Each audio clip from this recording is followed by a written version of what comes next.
We are live on TCTV Channel 8 and YouTube. Great. Thanks, Steve. Thanks, TCTV. Good morning, everyone. I can see that we're streaming live. Going to just delay it a minute or two, just to make sure that we're recording.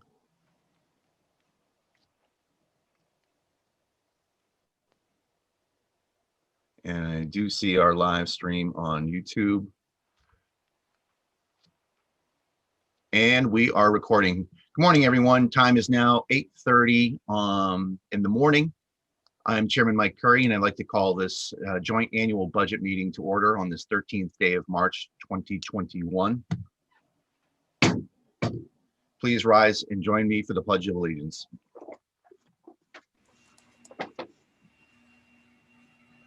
I pledge allegiance to the flag of the United States of America and to the republic for which it stands, one nation, under God, indivisible, liberty and justice for all.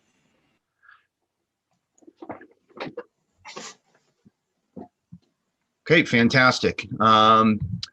Before we begin, I'd like to state for the record that we are not only being streamed live on TCTV Cable Station 8 and our YouTube web platform, but this morning's or this day's recording will be available for later viewing on our YouTube channel. Don't forget to subscribe and hit the bell. That way you get a notification every time your town meets on different matters.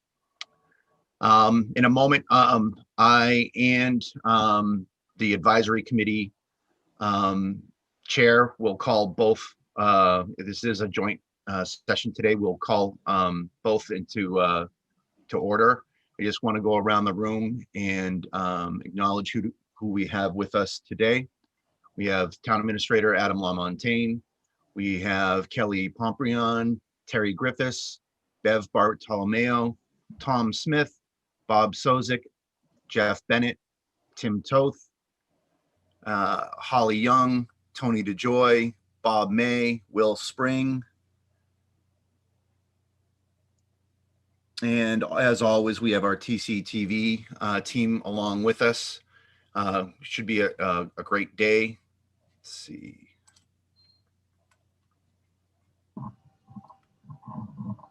And I'm just going to broadcast a slide real quick.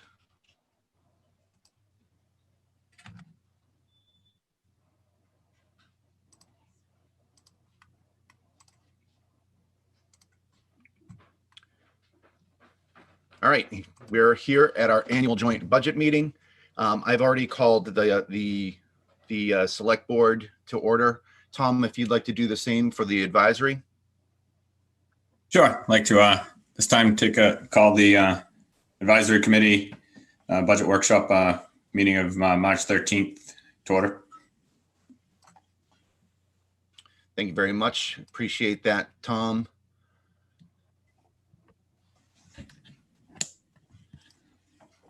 Okay, here's today's schedule.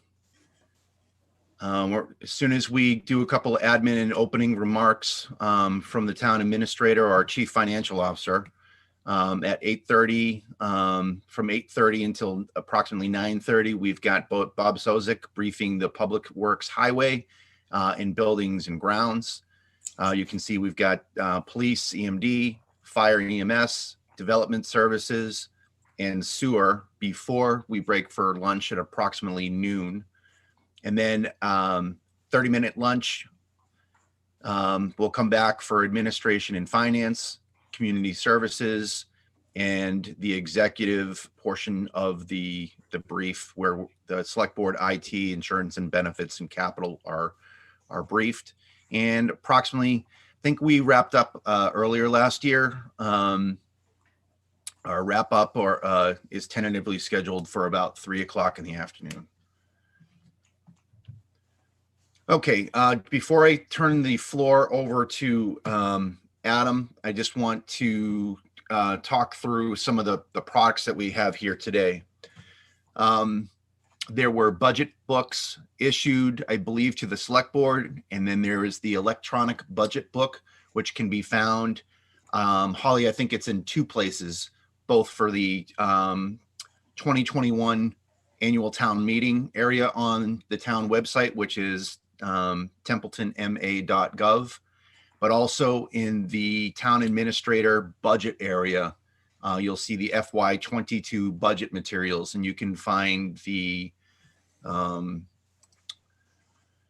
360-page PDF that we will be using. I believe it even goes along with the schedule, so you can follow along with that. I will try and share the screen as much as possible and call out page numbers as we go through the budget. But you should definitely, the two things that you need for a successful meeting today between the select board and the advisory committee is a copy of the budget book. And if you've had time to review cover to cover, then you will have questions or notes to follow along the way. That will probably make for the most successful discussion that we have today, especially if we're prepared with questions ahead of time. So I believe those are the materials that we need. I did want to give a chance, Adam, for Mr. Smith, the chair of the advisory committee, if he has any opening remarks that he'd like to share. At this time, I don't have much other than thank you for putting together this workshop, and we look forward to reviewing the accounts. We've had a lot of discussion on the budget, and we look forward to the presentations by the department heads today. Great. Thank you, Tom. Okay, I'd like to introduce our, certainly not a new face in town, but his first time as our new town administrator, Adam LaMontagne. He's been with us. This is now his third budget season for you, or is this your fourth? Third? That's correct, the third. Okay. And I know it's a lot of work, but I want to thank you for all the work that you've done, putting it into the, all the work that you put into the budget. Hopefully we have a great day where we can have some successful conversations on people, what they liked about the budget or any suggestions along the way. I'm very happy that we're going to have our department heads in full attendance today to go through it. So Adam, the floor is yours. Let me know if you want me to share anything on the screen. That's perfect, Mr. Chairman. Thank you all for allowing me to have an opportunity to speak. It seems like this process has been going on for quite a while, from when we sent out the original guidance back in December. But I'll be brief. This is a total expenses for education of the general fund operating expenses, and the allowance for overlay come to be $18,023,551. Our general fund request is $9,904.996, excuse me, which is an increase of roughly 0.5%, a total of $51,157 over our original budget appropriation back in 21 of $9,853,839. So folks are watching. We've done a tremendous amount to produce the best budget we could within the guidance brought to us, and really making sure that we did everything we can to get the best services we can for our residents within the financial restrictions we have. Our primary sources of new revenue comes to be roughly $372,000. You're looking at your 2.5% levy increase of $267,028. Our new growth, which we always conservatively put in at 70,000, not always, but last year 65,000. This year it was 70. We were able to make a little bit of an increase there. Our excise tax of 25,000 and our state aid you see here at 10,365. That was from what we budgeted in fiscal year 21 to the increase we have in fiscal year 22 according to the cherry sheet. And these are offset by some of our losses, counting with Hubbardston of 43,000. We have some expenses in here. The CBAs and merit equity, we're looking at roughly $70,000. biggest hit on the general fund side of the house is that Worcester region. Well, I shouldn't say the biggest hit, but one of the significant cost drivers is the Worcester Regional Retirement System of $66,000. Insurance, because we have more on from last fiscal year, we're looking at $47,000 of an increase, and building to a 53-week payroll of $10,000. And as we're also still in our pilot of electricity, went up $8,000. So overall, I believe it's a budget that is a good thing for the town. We're balanced on both sides of the house. I say both sides of the house, meaning the school district and the town. It's been a challenge, and we're going to continue to caution as we proceed forward. But with that, that's all I have, Mr. Chairman. Okay, great. Thank you.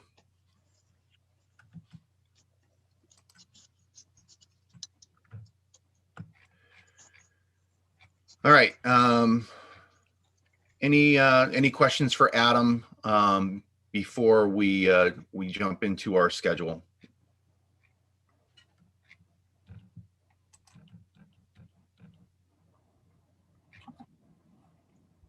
Okay. Can I say something?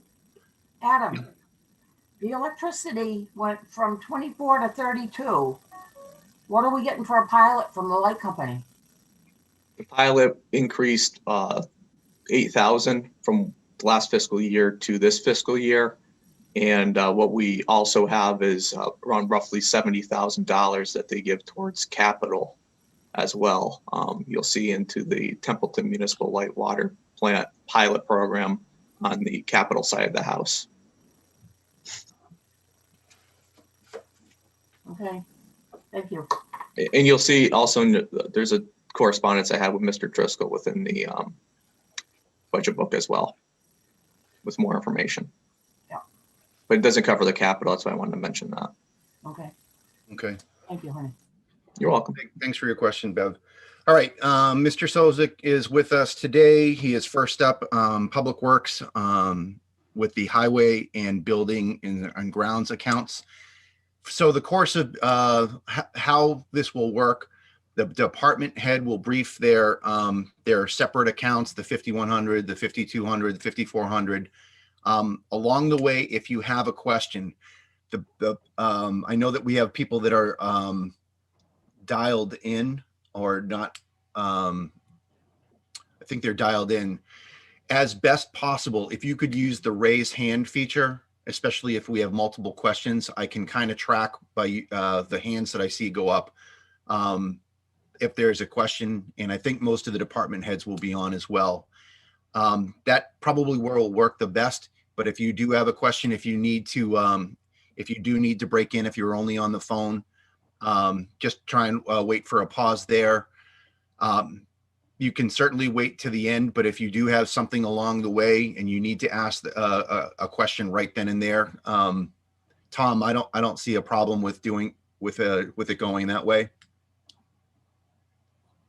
Okay, we just want to make sure that we have a meeting that flows and that we don't wind up going down any rabbit holes that keep us here until 7 o'clock. And if you've watched the select board meetings, you know that we have a tendency sometimes to do that. So hopefully we won't do that.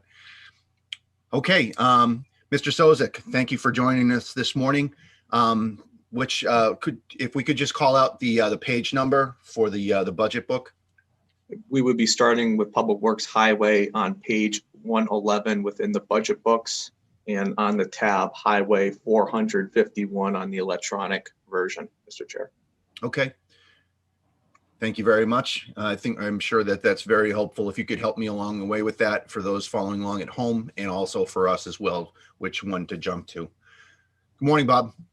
Good morning, Mr. Chairman. Good morning, all. Bob Sozik, Templeton DPW, representing the Highway and Buildings and Grounds 2022 budget.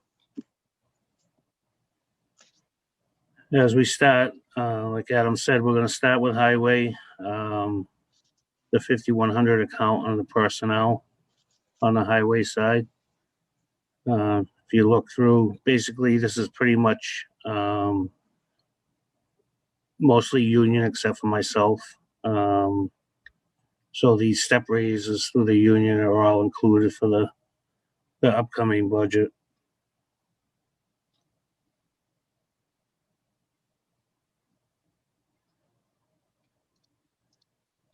It's pretty straightforward, nothing changing except for the raises.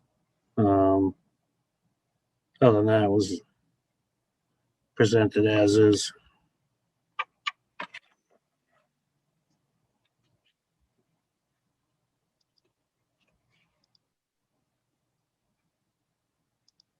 Any questions?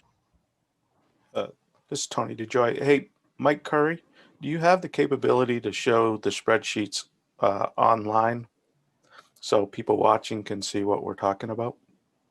Yes. Not that we don't want to look at Bob's face, but Yep. Now, would you rather see the spreadsheet version of it, or do you want to see from the budget book? from the budget book. All right, that's I can absolutely do that. Mr. Spring, you have a question?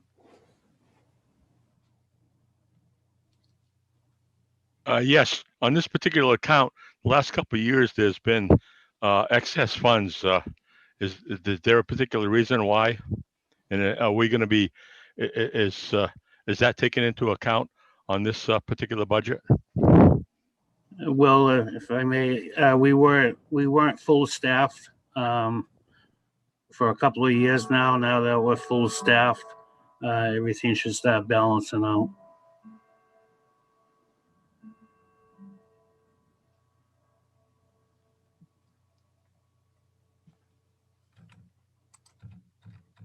I have his staff right there, if that helps out.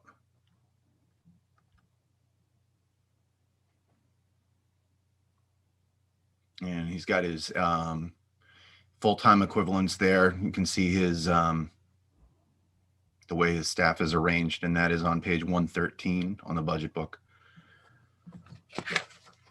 Okay. All right. I will go. Bob, we're on 5100. Is that correct? Yes, which we'll be moving to 5110, which is employee support.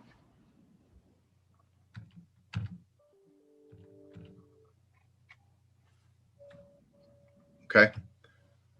Under this one, the uniforms, it actually went down a little bit because we switched uniform companies.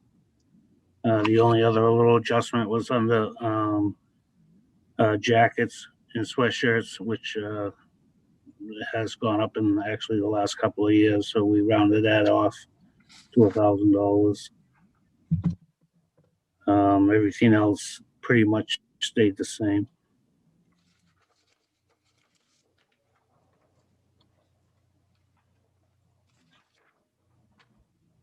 Any questions on 5100 or 5110?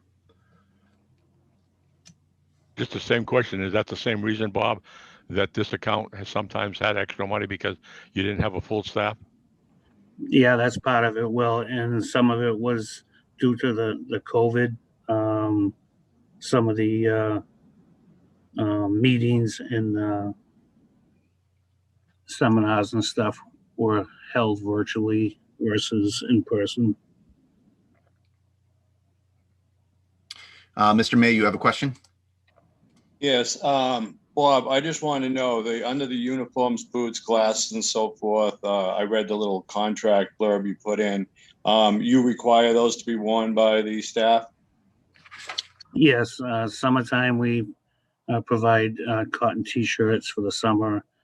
Each fall they have an option of getting a sweatshirt or a heavy winter coat for the winter operation.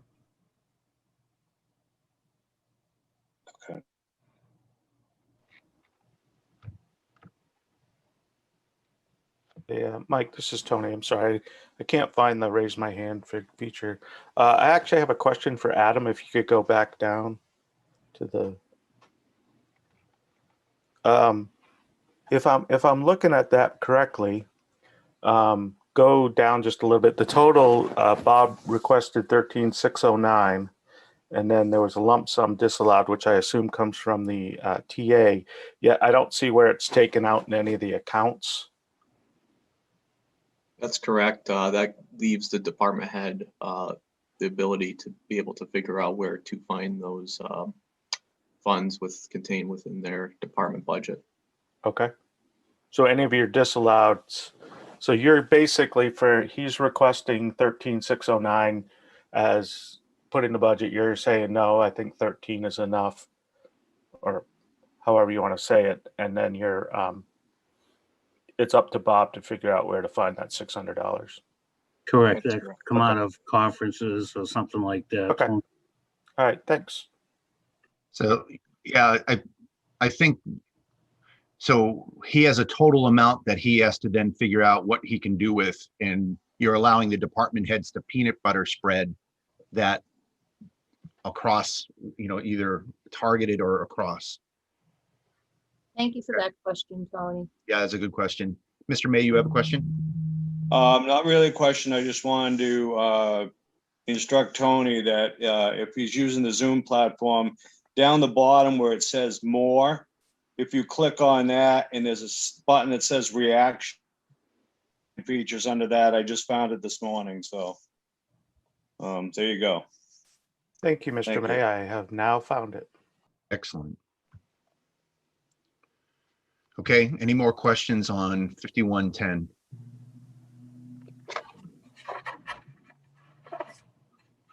All right, we're moving along to 5,200 purchase of services on the highway.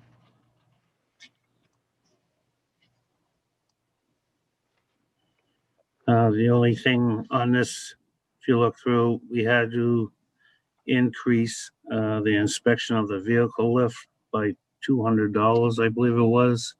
The reason for that is our old lift was called a 2-post lift, and this is a 4-post lift, which is a little more is in detail of the inspection. So that's why that increase did go up.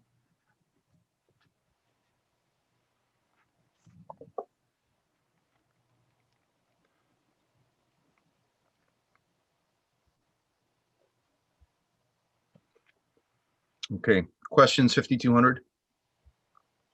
Just a Mr. general Chairman. question. I'll go ahead. Go ahead, Mr. Spring. Just a general question. With the depending thing as far as the school as budgeting is concerned, is it on any of the accounts, and this is for all the department heads, is what would the impact be if there was another 1 to 3% reduction in their budgets? So I believe the question, Mr. Sozik, is if he had to cut 1 to 3% within his own budget. That's correct, or any of the department heads. I mean, I want to just put that forward. Yeah, Will, we'll address it here, and Adam, certainly do your best to answer that question, but I think that's a good one, Will, for each of the department heads that come through. So we'll try and remember that or if you ask that for each department head that comes through, I think that's an excellent question. Adam or Bob on the 1 to 3%? Are you talking overall within the budget or just this 5,200, Will? The overall budget, that would be all the accounts at your discretion, obviously. Yeah, that's always going through my mind. What I could cut and what I could save on. It would be stuff like line painting of the roads. I am very beginning stages of trying to find an optional way what we can do and how we can save money with the rubbish in the containers. So there could be, there's ways we can try to save that percentage. Bob, I think I'd like to add to it. I know that I'm putting the cart before the horse, but I know that we've even talked about mitigation strategies for FY23. So I think Adam's kind of given Will how you've captured that. I think Adam's already preparing the department heads for a leaner 23. So they're probably already thinking along the lines of what happens if you cut 1 to 3% or you don't have any new growth. think Mr. May has his hand up. He does. I wanted Oh, to answer that question completely. Mr. May and then Bev. Hello, Bob. Just had a question regarding a couple numbers here. I noticed under the 5,200 account, you have 34 vehicles listed for inspections at $100 a piece. And pardon the jump ahead, but in 5,400, the next one up, you have batteries and repairs and so forth listed on 49 vehicles. I'm wondering, do the 15 not need inspection, or? What happens, Bob, the month that they're due rolls over into the next fiscal year. So not every vehicle is going to be due within the fiscal year's time frame.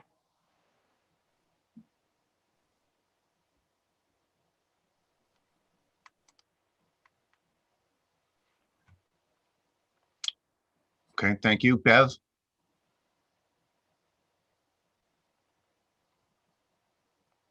Hang on a minute, I'm a little slow. Just in general, something for everyone to keep in mind. He's got $780 for a copy of contract. Way back in like 13 or 12, Jeffrey can verify this. We talked about having a central spot where we could get everything done. Everybody would have the same contract as we'd have a supply closet. So everybody, one person wouldn't have a stack of paper in their closet, but the guy across the street didn't have any. So that is something we could think about, because that's a lot of money for a contract for a copier. $780. Bob or Adam on that one? yeah, if I could just have Holly jump in, because she handles a lot of our technology support. Holly, you available? Yeah, the copier contract is paid out of the technology budget. Bob, is that another item that's in there? No. This has always been in there since I started. So are we do we have it listed more than one place? That was one of my concerns, because it is listed here and it's funded here, but it's probably in the general disallow, but it says at the bottom, move to the IT master contract. Okay. Yeah, so that's where you'll see the lump sum disallowed, where it was basically the same as last fiscal year. I believe it was off the top of my head, 110,000 in 21 and 22. All right, just At this point, I probably should have addressed it in the beginning of the meeting. For due outs or anything where we need to have a go back or actions generated from this meeting. And I do want to remind everyone, this is definitely a working meeting with these budgets. And everyone should kind of look through that, because we can make adjustments based on people's observations, desires, and wishes. As far as action items, Adam or Holly, I can't keep up with trying to do action items. Is either Adam or Holly keeping action items, a list of them? I have my sticky notes over here. All right, you're gonna have a bunch of sticky notes. Thank you. I'm doing that as well.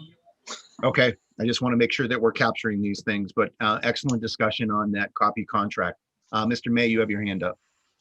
I don't know how to put it down, Mike. Oh, no, no, Thanks. oh, sorry. I am, when I am calling on people, I am trying to put the hands down. I thought that it had gone back up. Okay. Mr. Chairman, Yes, go ahead, Jeff. with regards to the vehicle inspections, it's in his section here, Bob says there was an additional 9 vehicles this year. Were there new vehicles bought, or did 9 vehicles like lapse from, let's say, a June inspection into a July inspection, which would move them into the next fiscal year? And does this item, vehicle inspections, regardless of what's fiscal year, does that include all town vehicles, including ambulance, fire trucks, etc.? Jeff, the first two questions, yes, part of it rolls over. And the other part is there was additional new and used vehicles added to the fleet. Like instance, the sewer superintendent's got a vehicle, highway department got hand-me-down and a new vehicle, and is getting another new vehicle next week. So that's where that changes. The fire department, they do their own inspections with their ambulance and engines. We do the DPW, buildings and grounds, police, and the senior center. And some of the emergency management.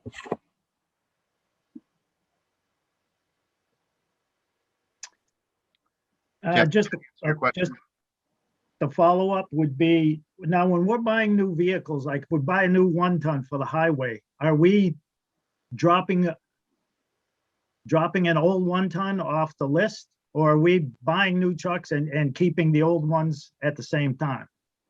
Well, that pretty much turned over the last two auctions. The junkyard pretty much cleaned up. The vehicles this year, if it's voted on, the foreman's truck, we will keep the old one as a spare. Then we'll be probably dropping one. All right. Thank you, Bob. The new Mac that's coming in next week, that's the one that we are using to trade in is going to be traded in, and that will be off the inventory. Very good. Thank you. Okay, further questions, 5200. Do we have a full inventory of all our assets somewhere? We have an Oh. insurance, a list of insured, the asset itself, inventory control. That's something that needs to be worked on. Yeah, Will, that's a great question. And I know that the select board deals with that in their retreat as far as a goal, trying to come up with all of the real estate, all of the assets that, you know, like a master property list. There are not to my knowledge, specific ones. However, the master capital plan is a good place to go to try and track our rolling stock assets. As we have to track those things for life cycle. But I know that there was an effort. I know Carter talked about it. I know that we've asked Adam to take a look into whether it would be a study or just an effort to be able to, you know, have an Excel list or some kind of access database with all of the town's property to include real estate and equipment. If I may, When I worked for a company that all the assets were tagged, and we had a separate inventory document that on a periodical basis, it was checked every year. That way there, you wouldn't end up, as we ended up years ago, of having a vehicle still on the books, and it was actually gone per se. So that needs to be kept up pretty well. I agree. Kelly, I know we have, we do a equipment inventory list and keep that updated. And I know the fire chief does as well, which could be used in your rolling stock and replacement plan. So that's readily available. So all the information is here on what we have.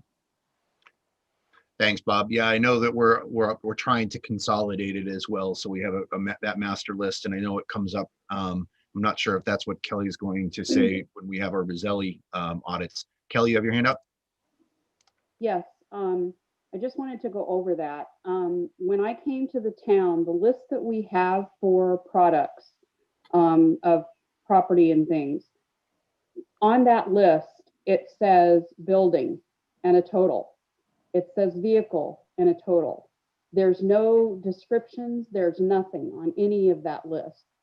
So basically to do, what we need to do, it is going to take starting from scratch, because the listing that we have continued, we've been building and adding correct descriptions going forward of all the new properties and all of the things. But as far as, having a good list to start from, we really don't have that. So I just wanted people to understand that that's what we had as a basis. So as far as having anything, concrete to start with, to even try to, clean up, it's going to take a person to start from scratch. And, Carter and I discussed this at length at the staff time that it would take to do this process. And we had a couple of interns that came in that kind of started it, but it really needs to be somebody that can basically take full time to do that, to start. Because even on that list, it says library book, $4. It has every little thing that we've bought over however many years. And, even Tony Roselli said that, it's junk. It needs to start, we would have to start from scratch. But as far as vehicles and those types of things, we've been working with the insurance company to clear up all of those problems of ones that we had on the books. The property is the biggest one we're working on now, to figure out specifically what properties do we own, what do we not own, to clear that up. So I just wanted to give you a little bit of background on where we are with that. Okay. Thank you very much, Kelly. Mr. May, you have your hand up. Yeah, Mike, that's pretty much what I was going to say. I know Kelly knows this, that I've asked for that list, or these lists, year after year through Capital and the advisory committee. And each time that I've received a list, even the more accurate lists are not accurate. So we have a real, let's say, inventory control issue that, would be nice to resolve. And Yeah, thank I you for agree. working on that, Kelly. I agree. And I know, like I said, it comes up during we don't go into depth on the stuff during our retreat, but I know, I certainly know how important it is. I mean, that's my career background is in inventory and logistics. So whatever we can do to kind of push this along from whatever resources, whether it's volunteer or otherwise, but I would definitely be interested in trying to consolidate the things. That what is good to hear is that we do have specific lists based on department, but from a comprehensive overall view that we've got to standardize and consolidate one. I do want to move on, Kelly, just looking at the time, because we've got lots to go. Okay. Go ahead, though. I just have one more quick comment. Sure. The state has a lot of grant funding through the Community Compact Grant, and maybe, Adam, we could look toward that, of seeing if we could get those funds to maybe hire someone that could start and do that full time to clean that up. That might be a good suggestion for cleaning that project up. Great.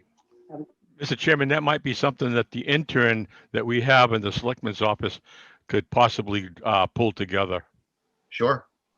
I'd like to put that on the due out list. So let's make sure that we capture that as one of the ancillary things that comes out of these budget meetings.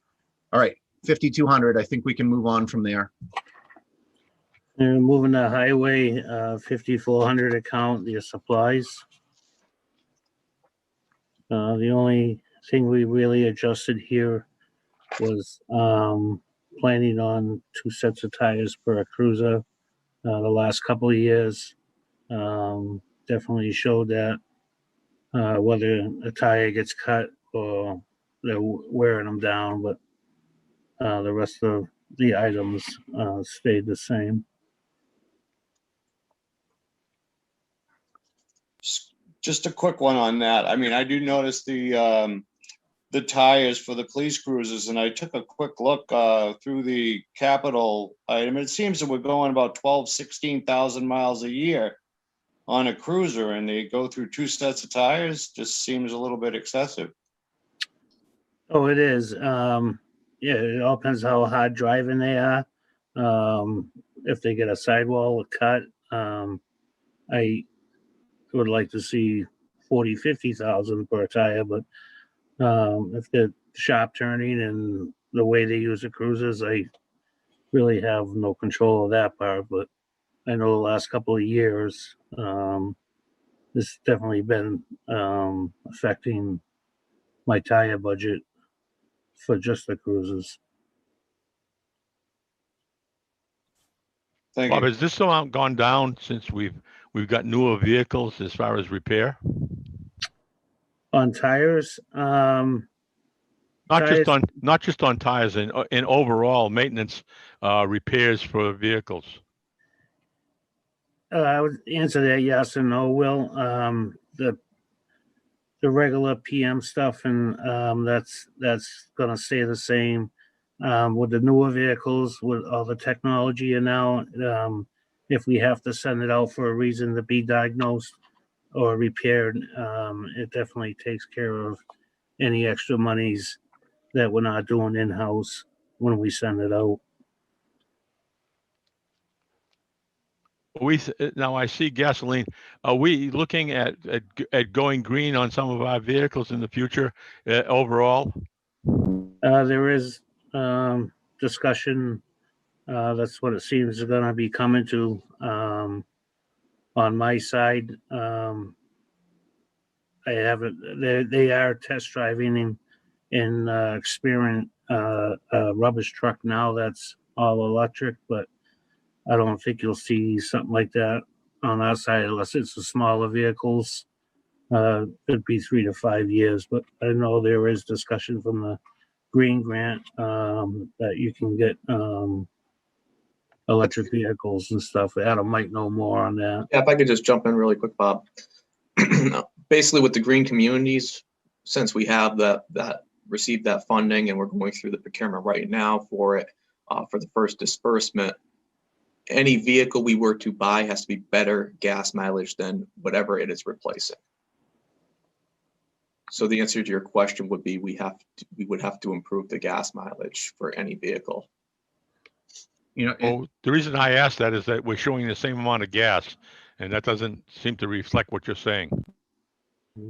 Well, we didn't really replace, Bob, how many vehicles would you say you replaced in the last year or so? Well, replaced, the only new smaller vehicle was buildings and ground, which they didn't have that vehicle. It was added to the fleet. A mid-sized pickup added to the sewer department. ACO just upgraded, but it was more vehicles that were added, which were more economical. I know what you're saying, Will, but more volume. It depends how much they use that vehicle and who's using it.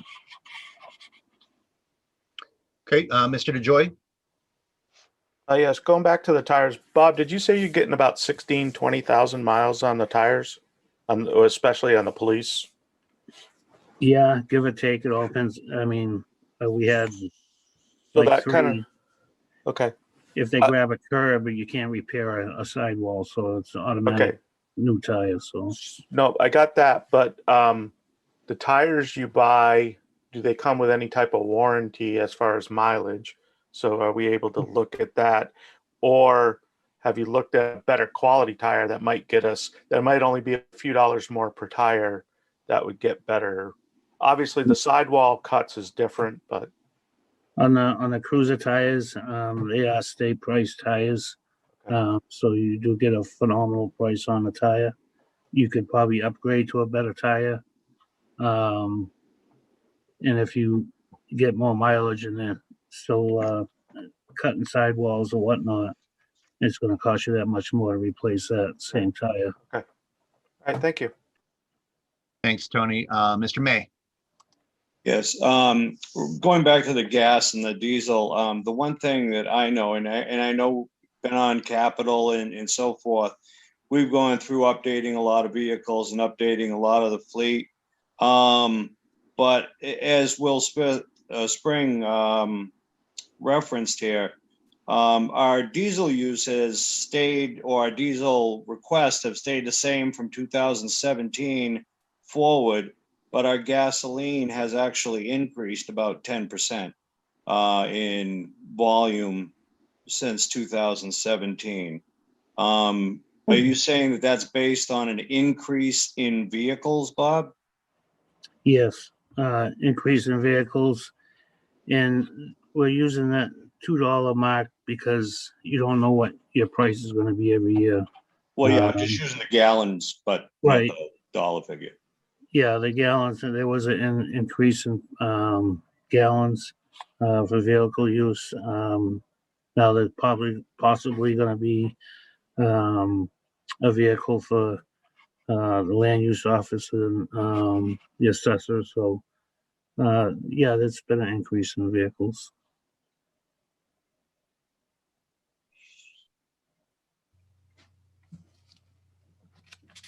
Okay, any other questions? 5400? Mr. Chairman, Yep, please go ahead, Jeff. just one side note, as far as the diesel and gasoline usage, just I know firsthand, I drive an 05 diesel personal vehicle. It gets 28, 30 miles to the gallon. My brother's 2020 Dodge diesel on a good day gets 16. So just because we buy newer vehicles, they don't always get better fuel mileage than the vehicles they replaced. But my budget question would be the $55,445 for repairs maintenance. That's the same dollar figure from fiscal 21. And if we are increasing the number of vehicles that we operate, and Bob mentions a few that we hand down, is that going to cover the expected expenses by keeping it even? I mean, parts increase in cost.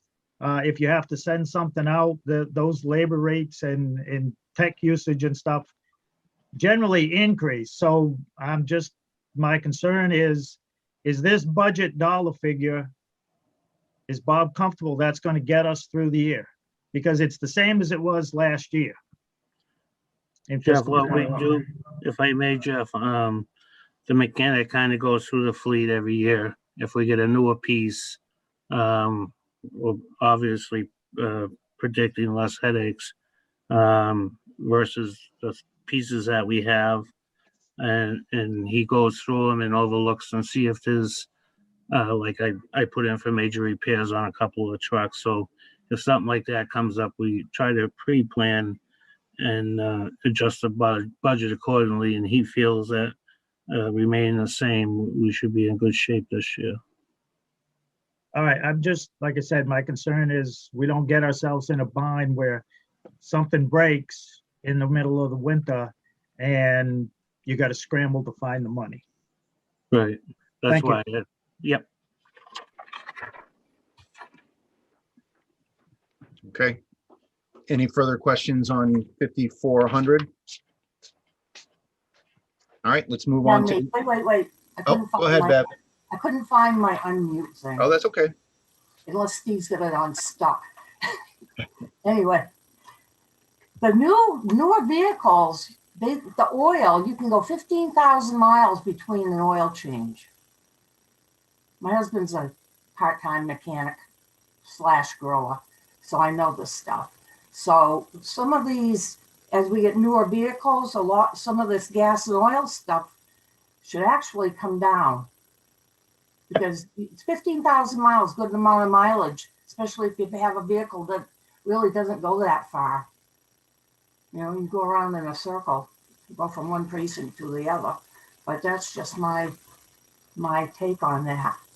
And you're going to have to get green vehicles in the future because they're not going to let you buy gasoline vehicles. They're just going to push toward the electric. Anyway, my point. Yeah, to Bev and Will's point, you know, I think that's definitely the way to go.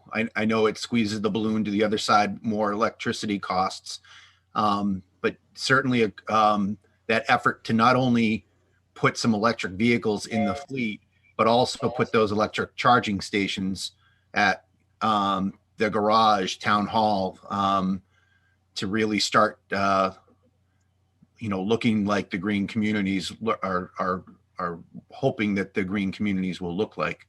So good points with that. Terry, you had your hand up on 5400. Yeah, just curious, we were talking about the gas, and the state has an anti-idle rule, and I was just wondering too, with the oil changes and stuff, if it's because a lot of the time some of the vehicles have to idle, if that makes an increase in the oil change as opposed to, Bev mentioned driving from here to there, not a lot of mileage, but I was just wondering if the idling impacts. And then I am for the green charging stations because there is an anti-idle rule right now in place in the state. Some communities choose to enforce it strictly and some kind of bypass it.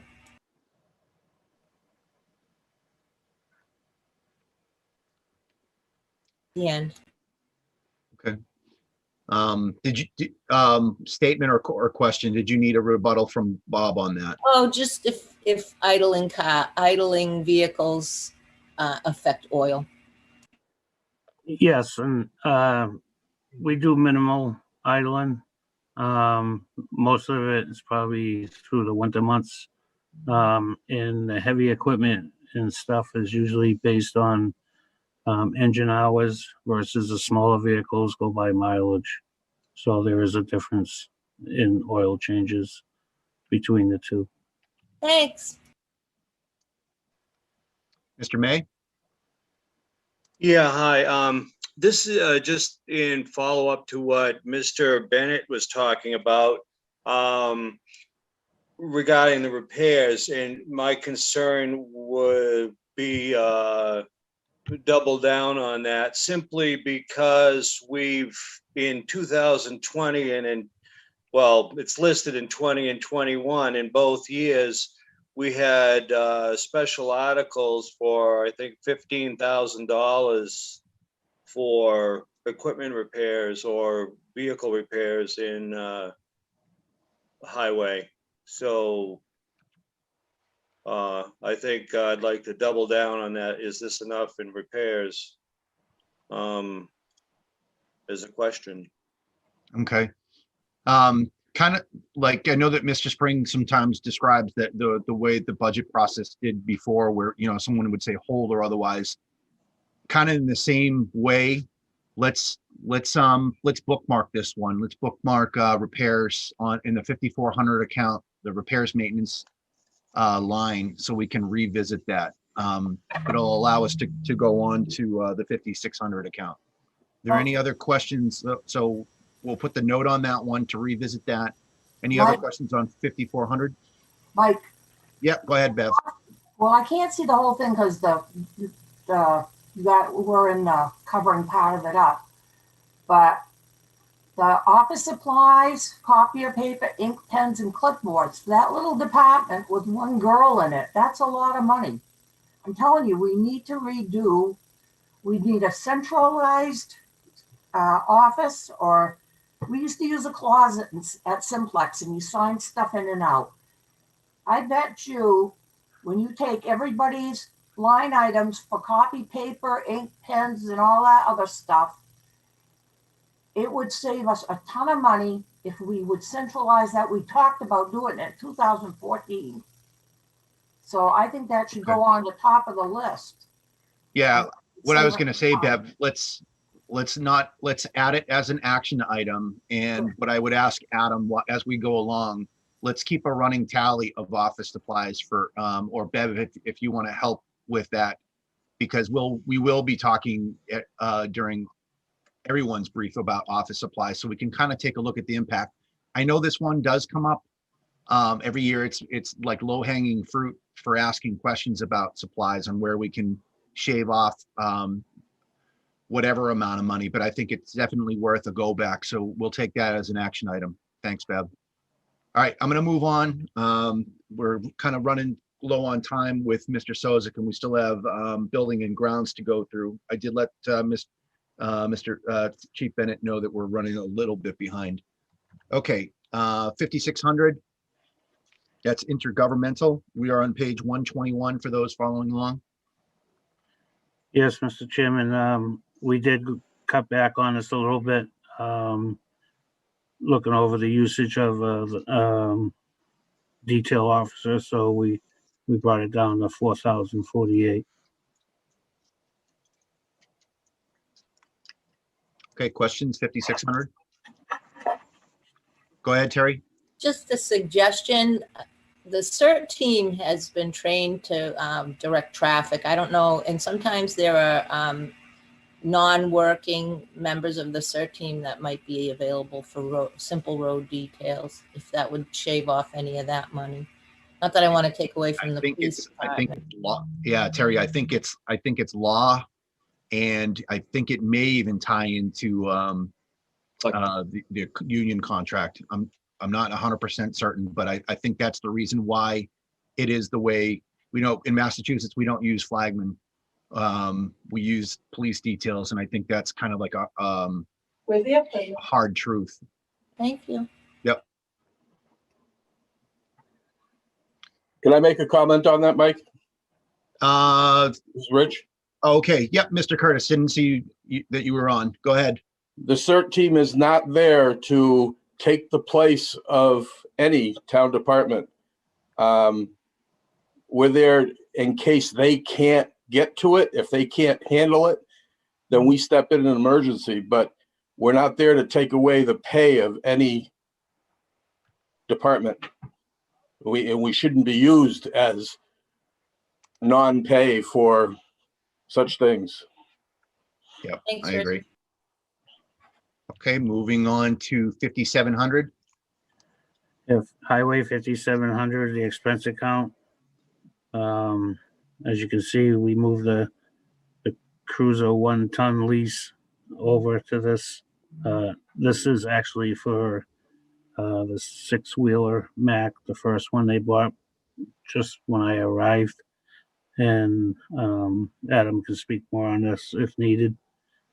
And then you'll see the rest of the stuff in capital.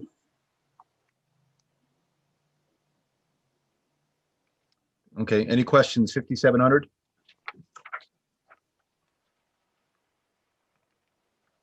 Yeah, I think this could be a good opportunity if anybody wanted to ask a question on any of these items that are moving forward on the capital or special articles. With Bob being here to talk more about the specifics of those items. Mike? Yep, go ahead, Bev. All right. The transmission flusher. What on earth do you need a transmission flusher for? The old vehicles we have got a buildup of sediment in the bottom of the transmission. And when you change the transmission fluid, the sediment stays there. If you flush that thing, you will ruin more transmissions than we can afford to buy. Nobody does that anymore. The new transmissions don't need it. I just don't. It would cost us 3 times as much in damage. Some of those old vehicles probably got 4 inches of stuff sitting on the bottom. You don't flush out old vehicles. You just leave the stuff there. You change the top fluid. And the new ones shouldn't have any at all.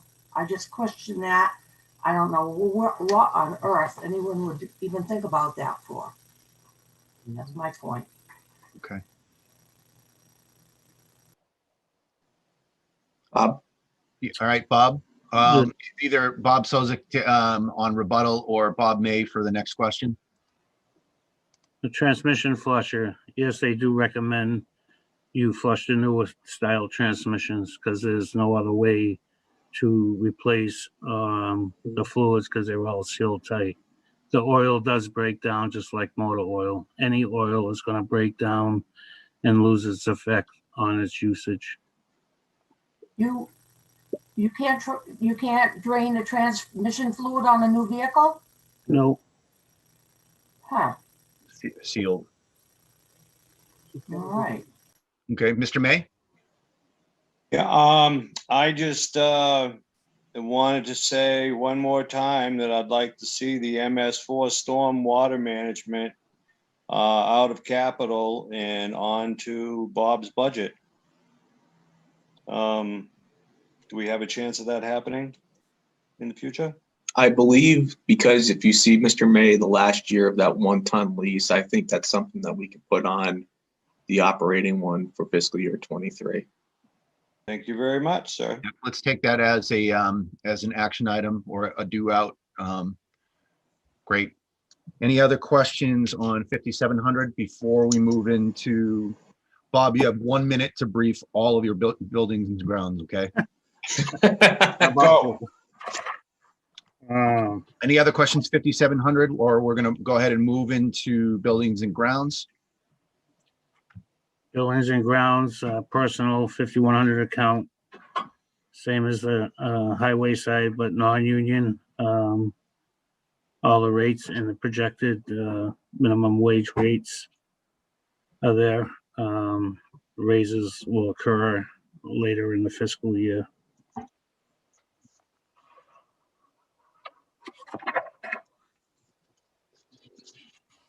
Any questions, 5100 building and ground? Same question as I had for the last one, as far as money's left over. Is that because we didn't have a full complement of workers? Yes, we used to have 4 seasonal helpers. Now we're down to 2. And with the custodian, he's been out on some time the last couple of years. That's why there's some monies left over in that will. Okay. Okay, any further questions, 5100? All right, moving on to 5110. 5110, buildings and grounds, employee support, food allowance, hoisting endorsements for the hoisting license. None of this has changed. It's the same as before.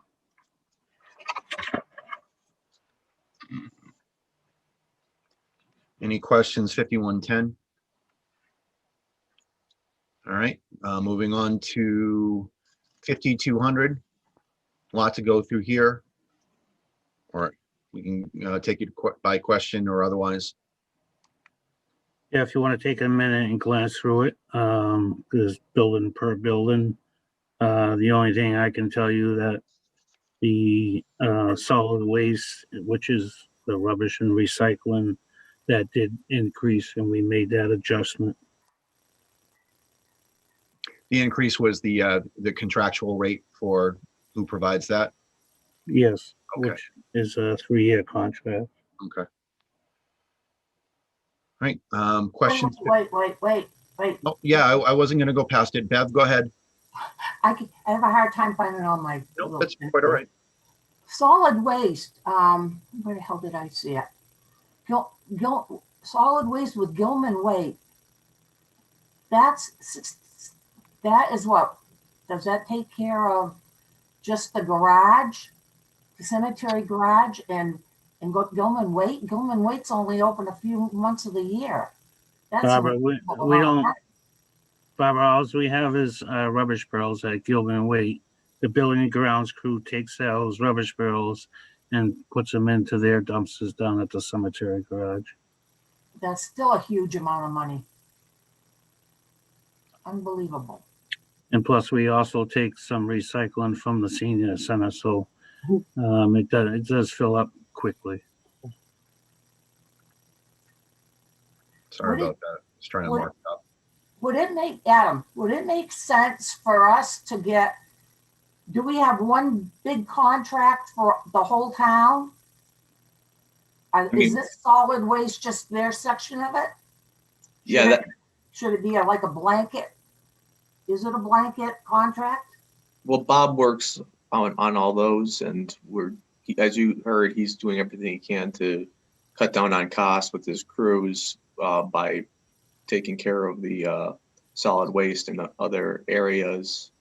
I know it's something that's, it costs money, but that's something that we could continue to look for. I know Bob and I were talking about next fiscal year on this one anyways. Because we've got a number of waste management companies in this town. So when you put it out for bid, there should be some competition there. Do they need to be on the state list? No, they don't. This is our second year with Harvey, whom bought out Republican. Each town location has an amount of streamlining, recycle, and waste. Each location could have a different size dumpster, either or recycling or waste. So that's why there's different pricing right now. And overall, we do pay one lump sum. They put all the locations on a bill, and we pay the total of that bill for all locations. Can Mr. Go ahead, Bev, you have another question? Bart and I just changed our cell phones to Comcast. All the cell phones in town hall and in all the other departments, do you go out for bid for that stuff, Adam? For the cell phones? Yeah. No, Holly can talk about that. Yeah, Holly handles that, but based on the pricing and everything, the procurement threshold. Because we had Verizon, and we saved a lot of money by going to Comcast. That's something to think about going down the road.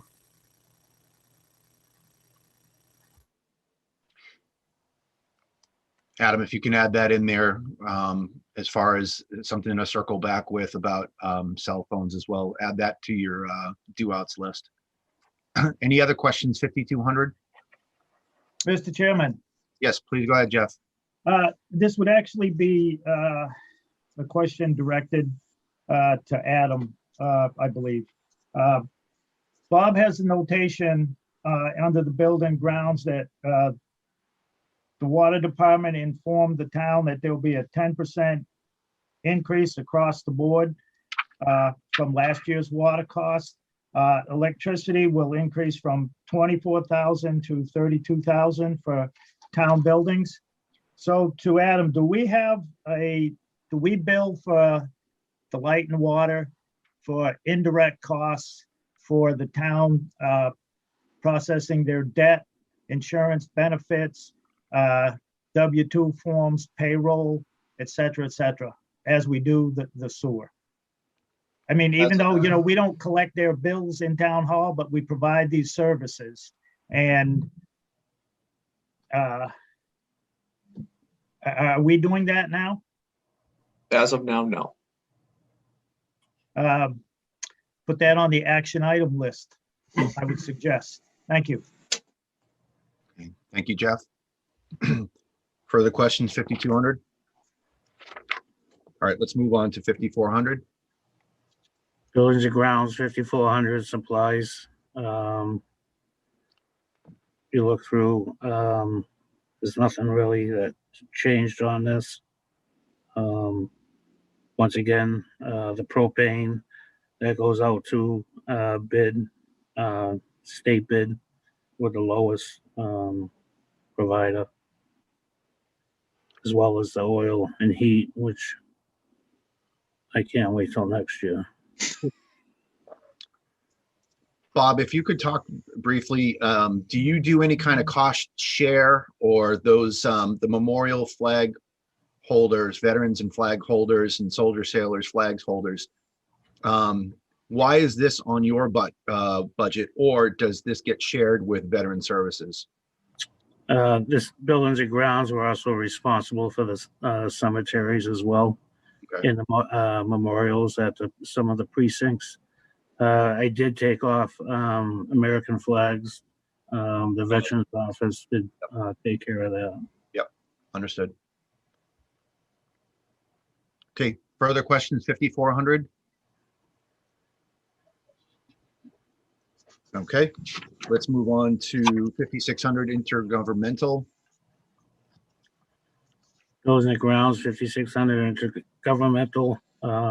This is basically all your water, sewer, and electric bills for all town buildings.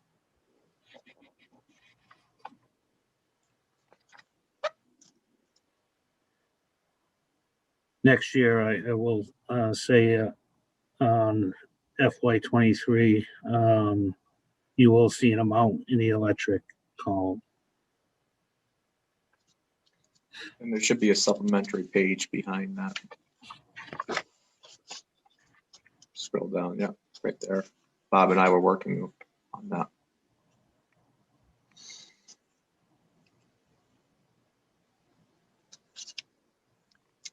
Okay.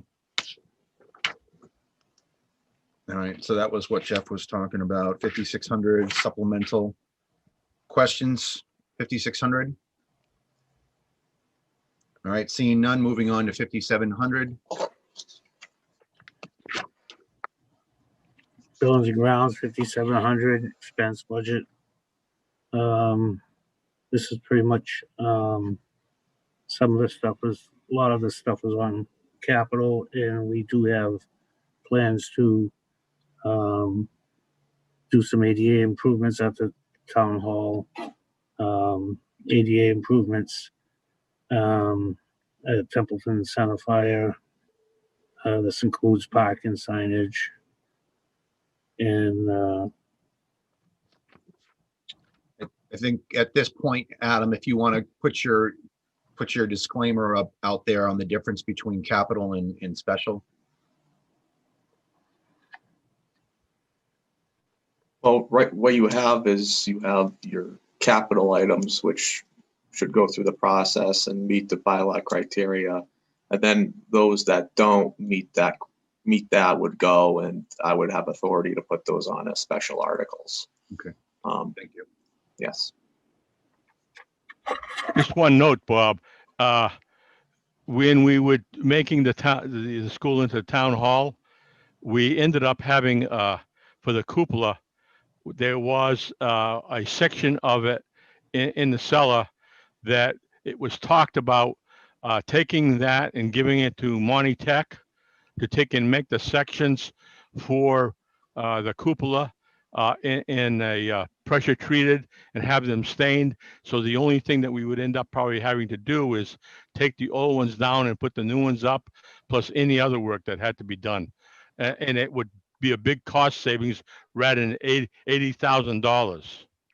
It would be much cheaper to do it that way than end up having an outside contractor. right, I did see that piece down in the basement when we were cleaning. I know it's there. The cupola is an ongoing discussion. I feel we can reach out and see what the school. I don't think they're gonna have people up on that kind of a roof for liability.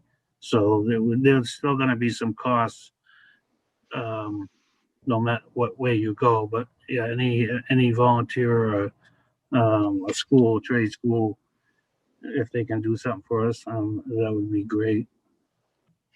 I believe I've seen some of the Monty Tech people up on a lift. So I mean, that you can end up checking into that. So I'm not 100% on that, but I believe it was the kids from the school doing some work on a building.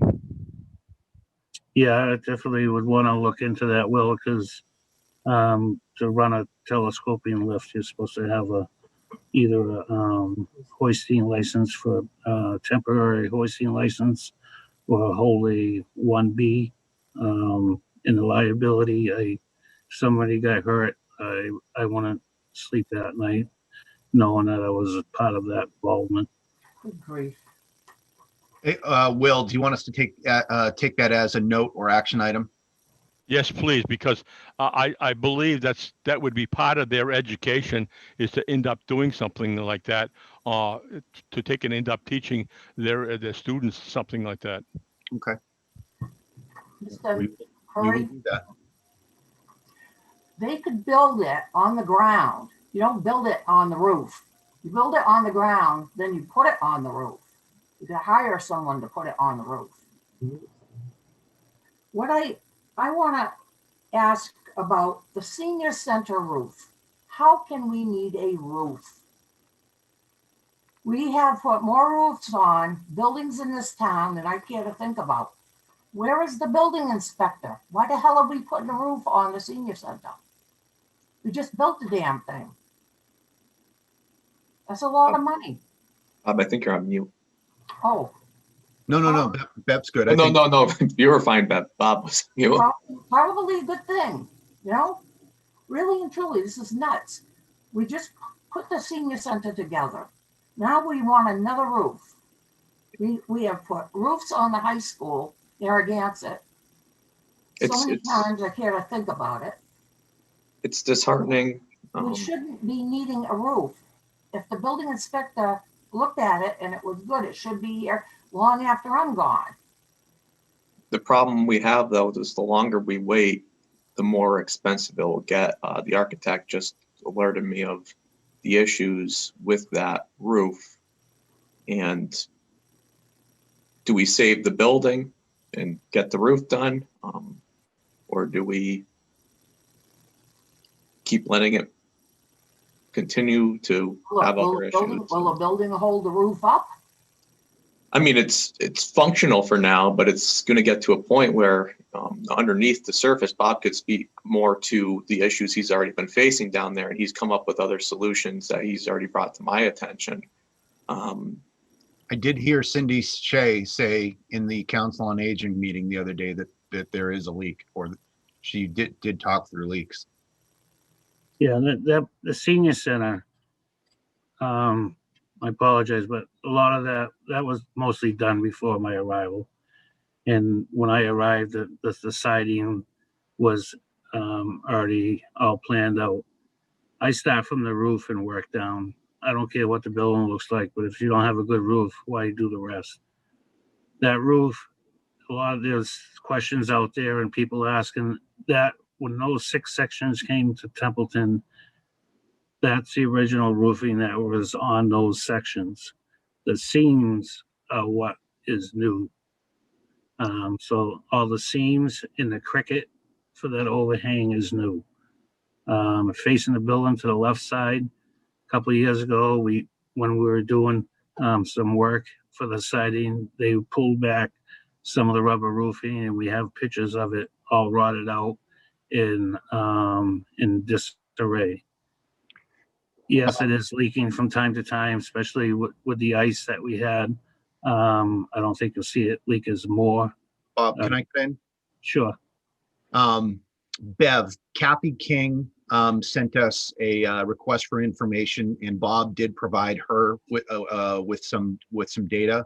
Could we send you what we sent Kathy King to answer some of your questions? We can absolutely do that, but just to kind of move it along.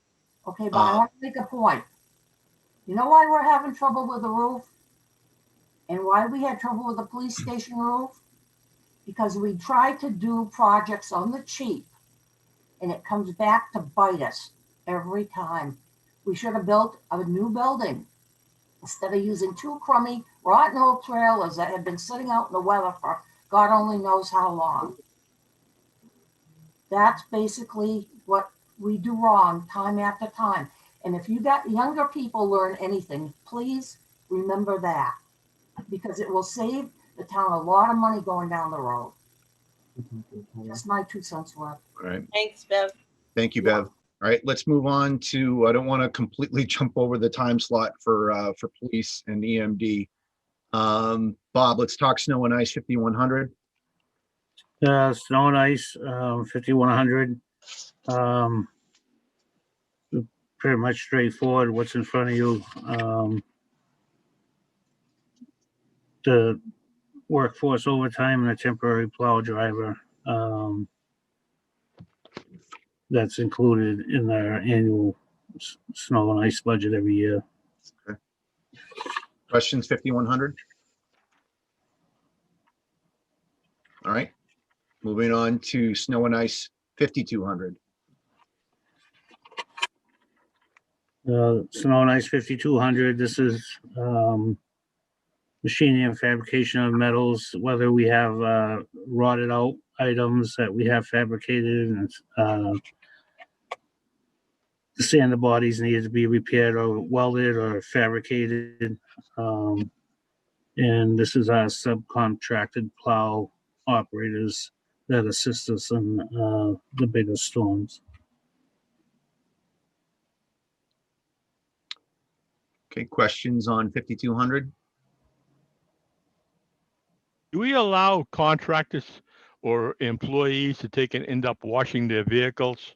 Because that came up in one of our, I heard that as a discussion. Somebody went by and they saw somebody with a private truck washing their vehicles at the town barn.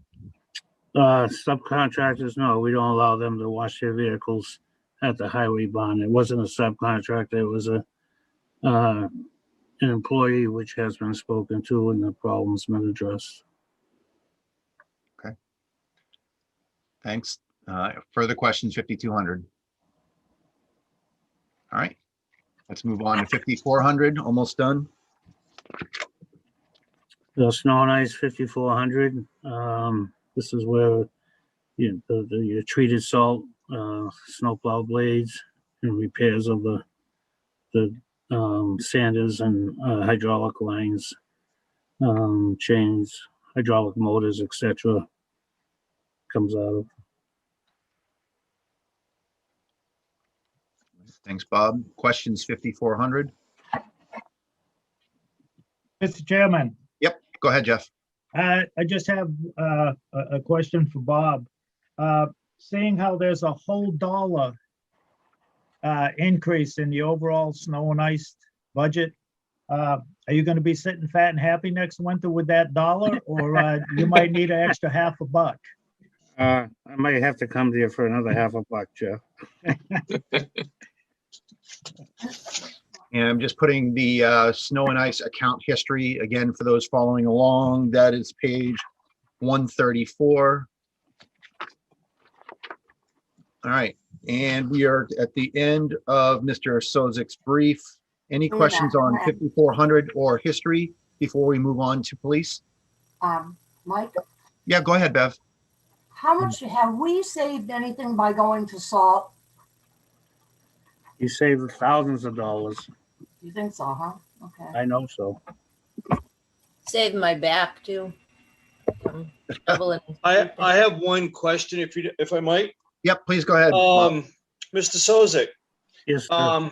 If my memory serves me correctly, back years ago, the reason that we had multiple loaders was because we had a gravel pit and we were using sand and gravel, and it was more convenient to have one down the pit and one at the DPW garage. My concern, thought, along with what was being talked about regarding the senior center was, if that was the case, do we need the second loader? And I know there was discussion about buying a new first loader with the second loader to come after. Maybe we could skip that second loader and fix the senior center roof with that, was my thought. Well, prior to my arrival, they used to have 3 loaders. My first year there, the third loader went to auction, so we have 2 loaders. That third loader was the loader that was supposed to be replaced, though, I believe. It was just kept. It was sold to the town as a dangerous piece of equipment. Well, that's no longer with us. Right. So we're down to 2 loaders, which is one of them, I believe, is a 96 Volvo, and the other one's a 2014 Volvo. The 2 loaders is a big help to the town versus, because they're out there plowing for one and one for loading and snow removal. So we ran into that problem with the newer loader, I'm sure you're aware of. So that one does need to get replaced at this time.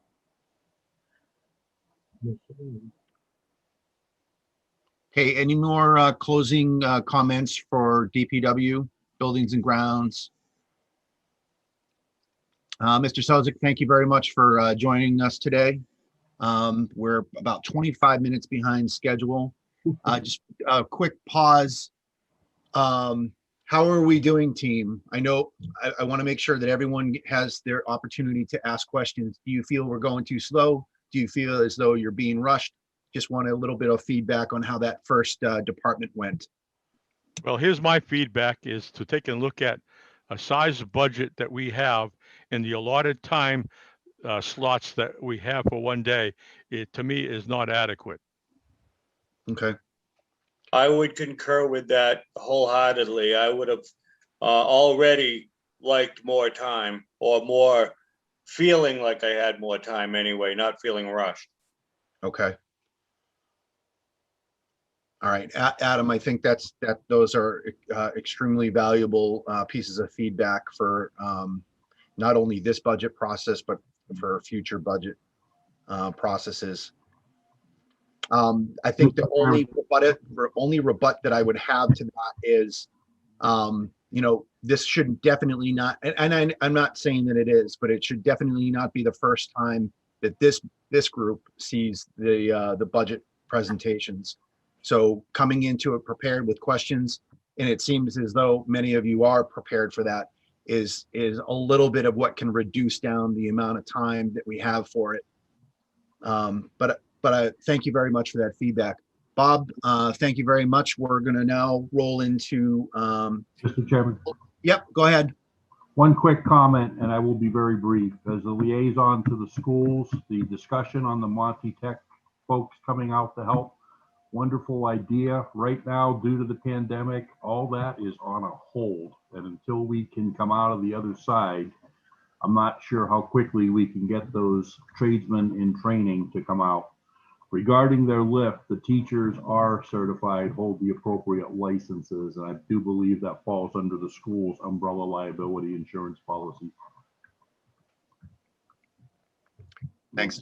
Having a child that went through one of the trade programs myself, I have a pretty good idea how that all works for them. Just an observation and a comment. Great. Yeah, Tim, we can attach. We'll make sure that we reference you in the action item that we took down. So when we do the circle, when we circle back to that list of actions, we'll make sure that we have you listed as a POC. Perfect. Thank you. Did I hear Bev? Yeah. Okay. Will said the base for the cupola is in the cellar. The pitch of the roof hasn't changed. Somebody may have to check it, but there's really no reason why anyone couldn't come up and look at it and figure on what they needed, because they don't have to go inside. Unless somebody's got to go in the attic and they're not going to go near another person. You can go out to eat. You can go to Walmart. You can go to McDonald's. Oh, fuck, I'm on mute. Oh, no, you're not. Oh. No, we could hear you. No, that's all right. Listen, this old lady has had it, so yeah. So that sign of intelligence, Bev. Sign of intelligence, Bev. No reason why they couldn't look at that as a project. They do them for other towns. It would save us a ton of money, and it would look nice up there. What we have now looks pretty yucky. Yeah, I mean, we're definitely moving forward with an understanding, and I think it's a great thing to talk about the Monty Tech thing. But I think that's all Tim's point is that program, we can't leverage it as much as we want to right now until they wind up expanding their operation due to COVID. Okay. Thanks for everyone's comments. We are going to move into Chief Bennett's presentation. Good morning, Chief. Good morning, Mr. Curry. How are you? Excellent. And the rest of you folks, how are you doing this morning? Fine, thanks. Good morning, Chief. Morning, Chief. Morning. So, Chief, if you basically you can have some opening remarks, and then we'll go through each of your accounts, starting with the 5100. So, your opening remarks and 5100, we're ready to go. Okay, opening remarks. This isn't my first rodeo, and it's for the most of you, you've already gone through this. Pretty much everything in the police department budget stays the same. It only changes due to the CBA. So if there's any changes, it's by contract, which we've talked about in the past. So if you want to jump right into it, let's save some time and jump right into it. All right. And okay, for those following along, it is page 83 for the 5100 account, and we're there.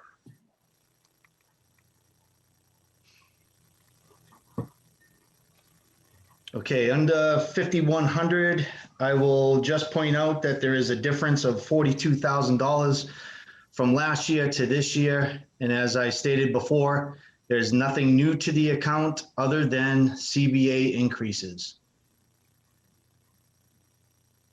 Chief, if I may, Will Spring, the question I asked Bob, and I'll ask you those two questions, is the last 2 years in the personnel amount, there was money left over. Is that because you were down a person or an issue? And can what would be the impact if we had to take and end up having a 1 to 3% cut in your budgets? All I got was something to the extent that there was money left over in my budget. Yes, we were down a guy, which when Mr. Terenzini was here, he didn't let us replace a guy. So therefore, there was money left over in the budget. You'll notice that when I took over as chief up until previous year, I turned back less than $1,000. So my budgets are very on target and self-explanatory. Well, I'm talking about the amount that shows on the BVA, Chief. I can't speak to. I can't hear you. Chief, he was referring not on. He was referring to the budget versus actual sheet. Okay. I'm managing my budget. Well, I'm not questioning you managing your budget, but it showed on the BVA in the year that there was substantial amount of money in the personnel account. I answered that question. Kelly, do you have any comments on how the BVA could be interpreted in this conversation? No, it's just on the, he is correct on the personnel is because he didn't have a staff. That was why there was the extra money.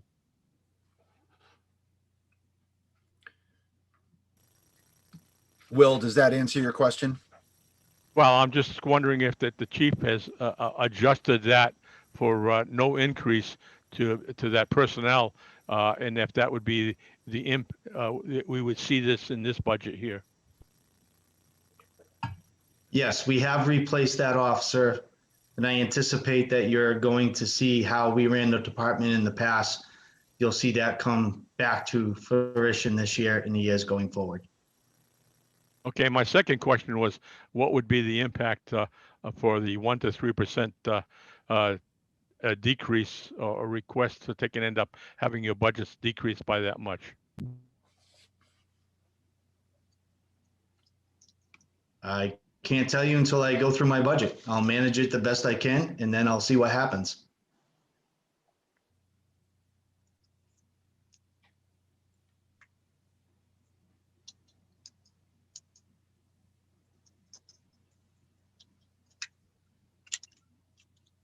Okay.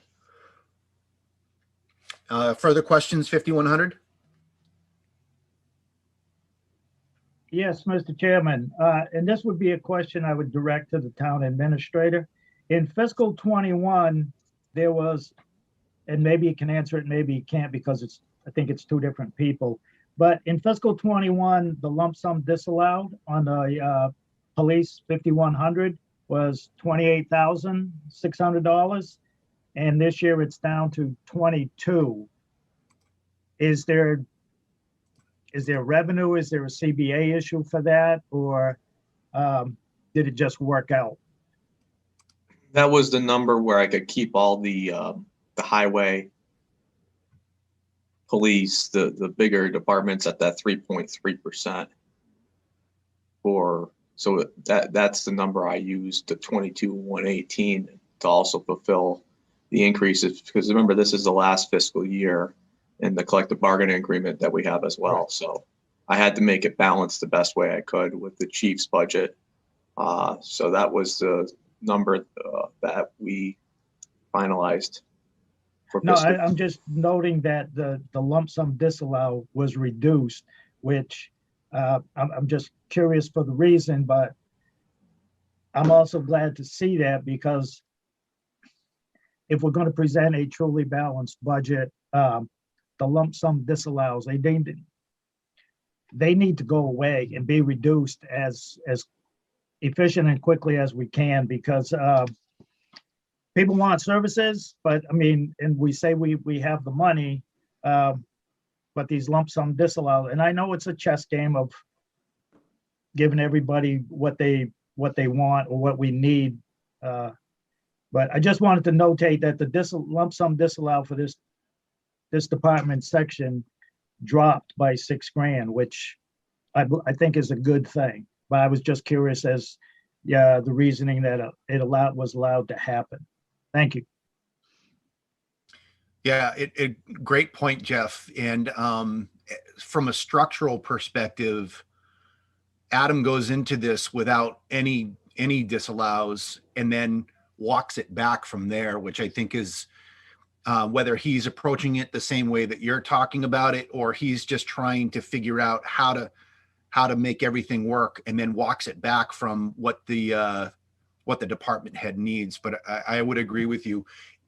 And I know that we're already talking about FY23 from a level fund switch, turning to a level funded thing. So I'm wondering how that, what you were talking about, how that will wind up playing out. Further questions for the chief on his 5100? Yeah, me. Yep, go ahead, Bev. We can hear you. You know, there's one term I dislike with a passion, and it's backfill. Huh? Now, I have never heard of backfill till Mr. Terrazini graced our town meeting. So you've got vacation backfill, police dispatch, you've got that for, give me a real budget. I don't want to walk in May with a fake budget so that in the fall we have to fix everything because we didn't do it right the first time. There are going to be changes. I understand that. Bev, but we never did that. understand. I don't like it. Bev, you're way off mark. Okay. That is not backfill. What that means is when an officer takes vacation, you place his shift. Oh, okay. All right. That is a very true budget. Okay, good. I'm talking in general, honey, not just you. Okay. I'm not picking on you, my dear. You know that. I know. Thank you. Yes. He's my buddy. Yeah. Okay. But that's what I want, a real budget. Okay. All right. Further questions, 5100?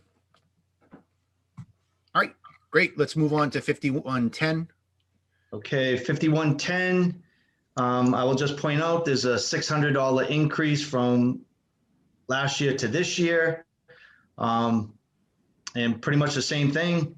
It hasn't changed that much. I will just point out that with police reform, which went into effect last year, we are going to experience some difficult times.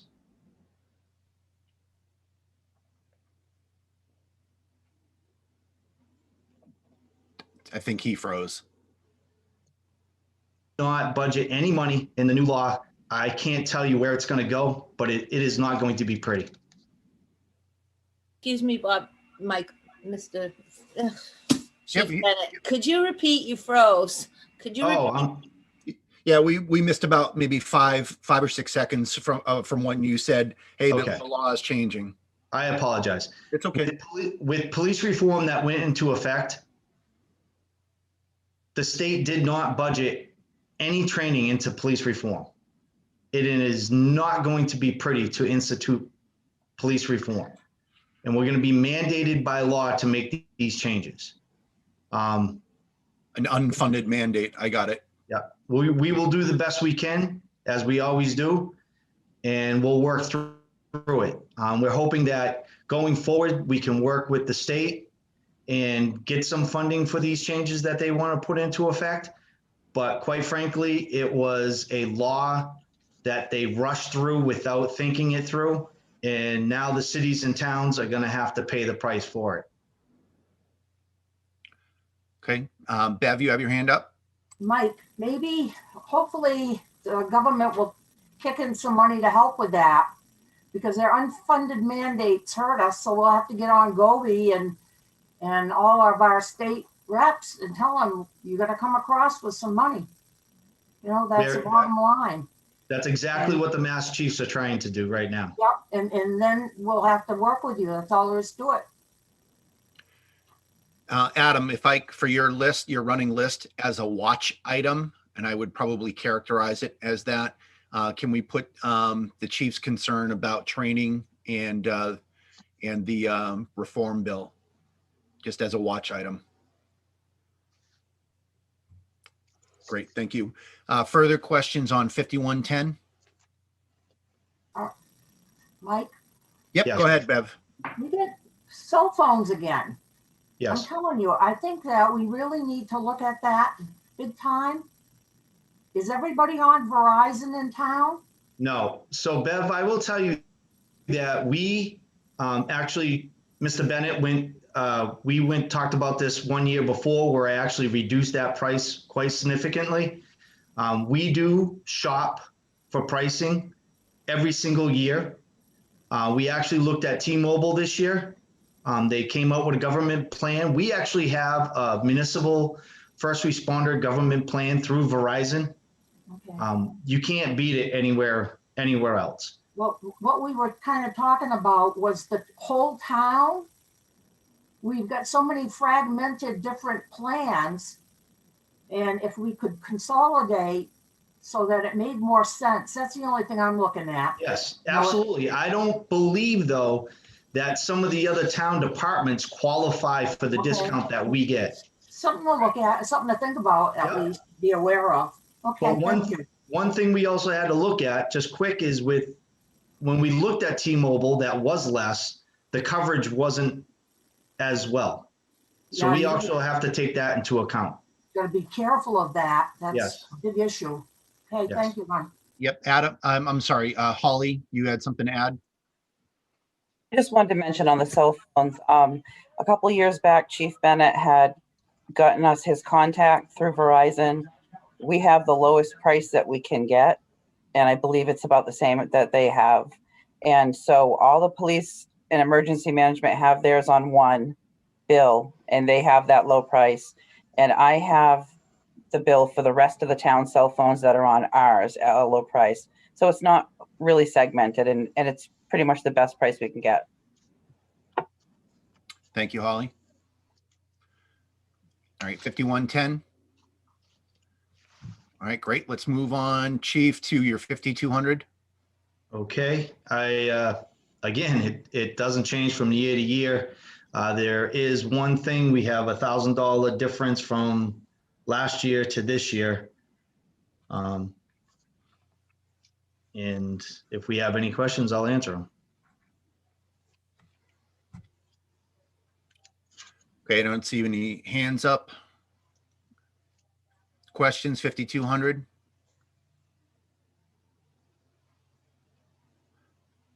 Good stuff in there. All right, we are moving on to 5400. Supplies. Now, I can say, Bev, that we did take the action item to take a look at supply accounts. You know, we've got the cell phone. I think we were having some good discussion on that. But as far as supplies, we did take that as an action to be able to take a look at that and consolidated. Mr. Chairman. Yep, please go ahead, Jeff. Question, and it doesn't show up on here, but well, part of it does.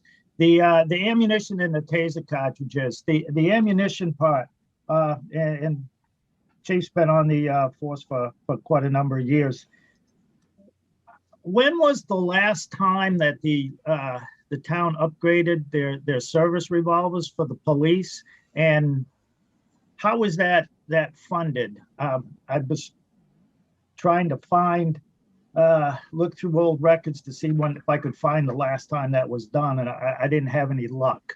So I was just curious, have they changed sidearms since you've been on the force, and how was that expense covered?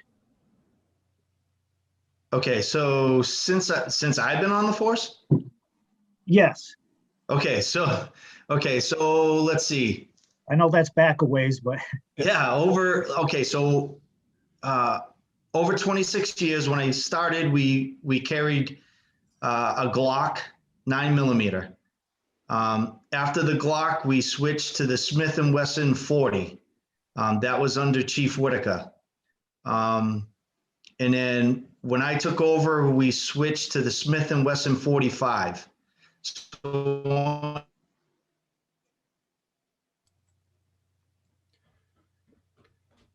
Chief, you froze. If you could, if you can hear us, go back to Chief, go back to Smith & Wesson 45. That's the last thing we heard.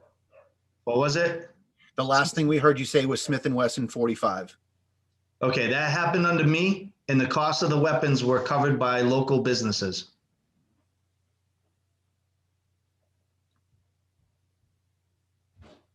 so what happened to the old ones? How do we get, I mean, do those go out for auction? Do they get destroyed? I know there's some funky, state laws, federal laws on them, those Yeah, weapons. so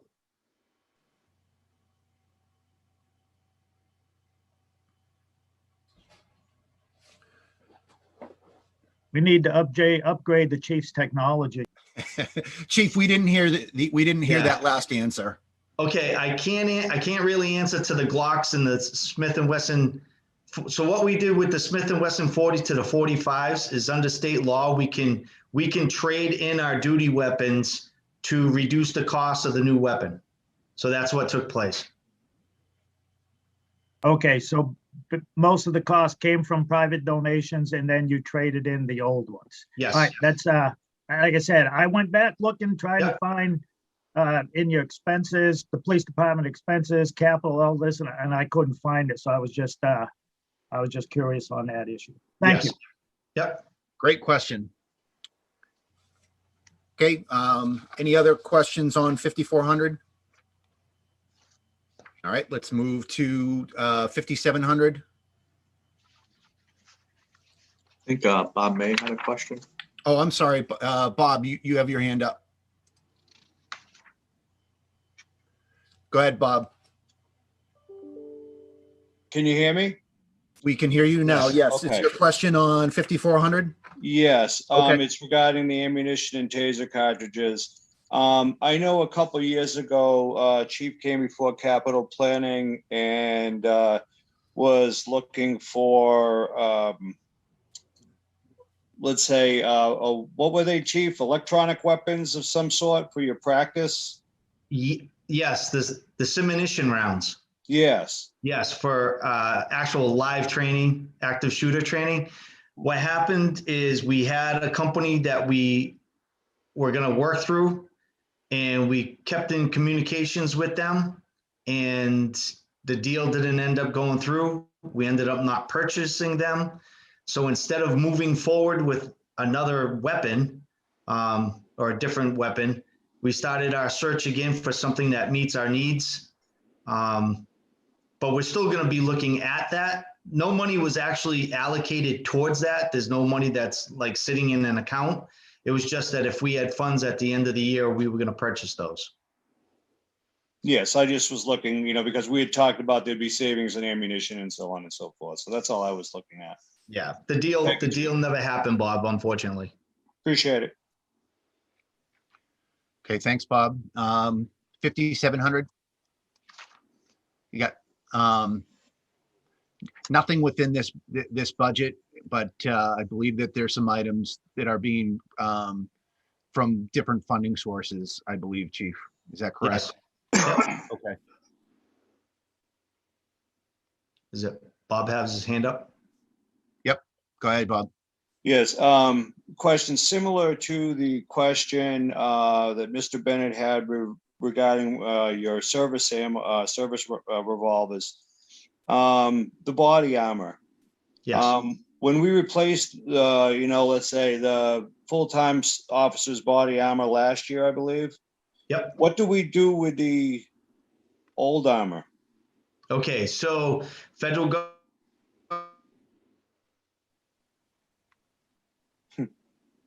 I'll let them know. That's with body armor is as you wear it, it breaks down from the body's perspiration and it weakens the armor, and that's why it has to be replaced. Chief, we didn't hear the first part of your answer. Bob, does that answer your question, or did you need him to repeat that?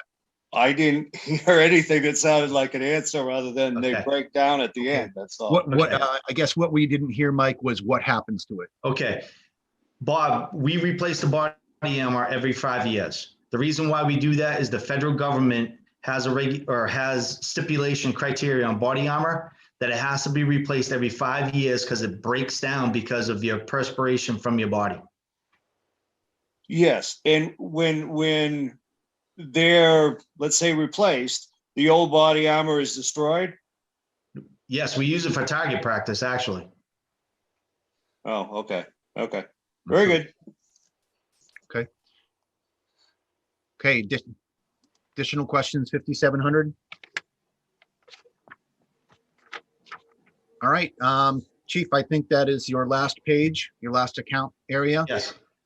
Thank you very much for bearing with us. I know that we are running a little bit behind. No problem. Could okay. I say something real quick, Mr. Curry? Absolutely. Just real quick, I would just like to say that Adam's first go around at the budget had a very positive interaction with him on this, and I look forward in doing this again in the future. Thanks, Chief. Thank you. Nice. Thank you, Chief. Thank you, Chief. Thanks, Chief. Thank you. Have a good day. You too. All right. If we're going to move on to fire and EMD. Was there anything within the EMD? Just a couple, there's like 2 or 3 pages. Okay. Outside of the narrative. So page 98. 98, copy.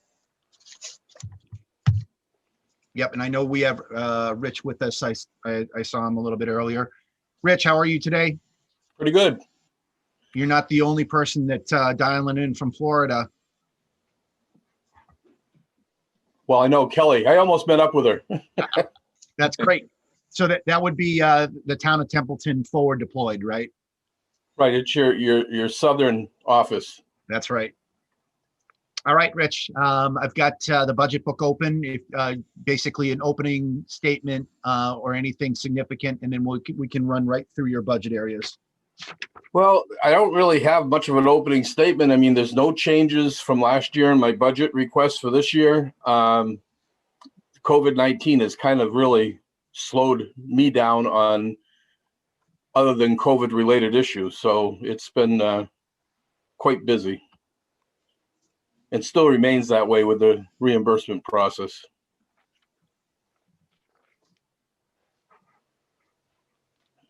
Okay. All right, let's jump into your budget area. That is page 100, your 5,100.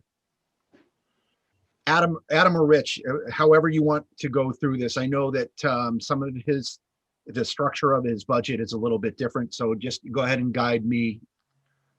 Well, this is the first year Rich did the budget narrative, and he puts this page in. This has 0 financial impact, Okay. but this kind of gives people an idea of that his budget's made up of volunteers. Okay. Rich could take care of the training area. This is mainly right now what we have our goal set for is this animal shelter training. Because of COVID, we couldn't accomplish that last year. We're going to try and get it in this year. Yep.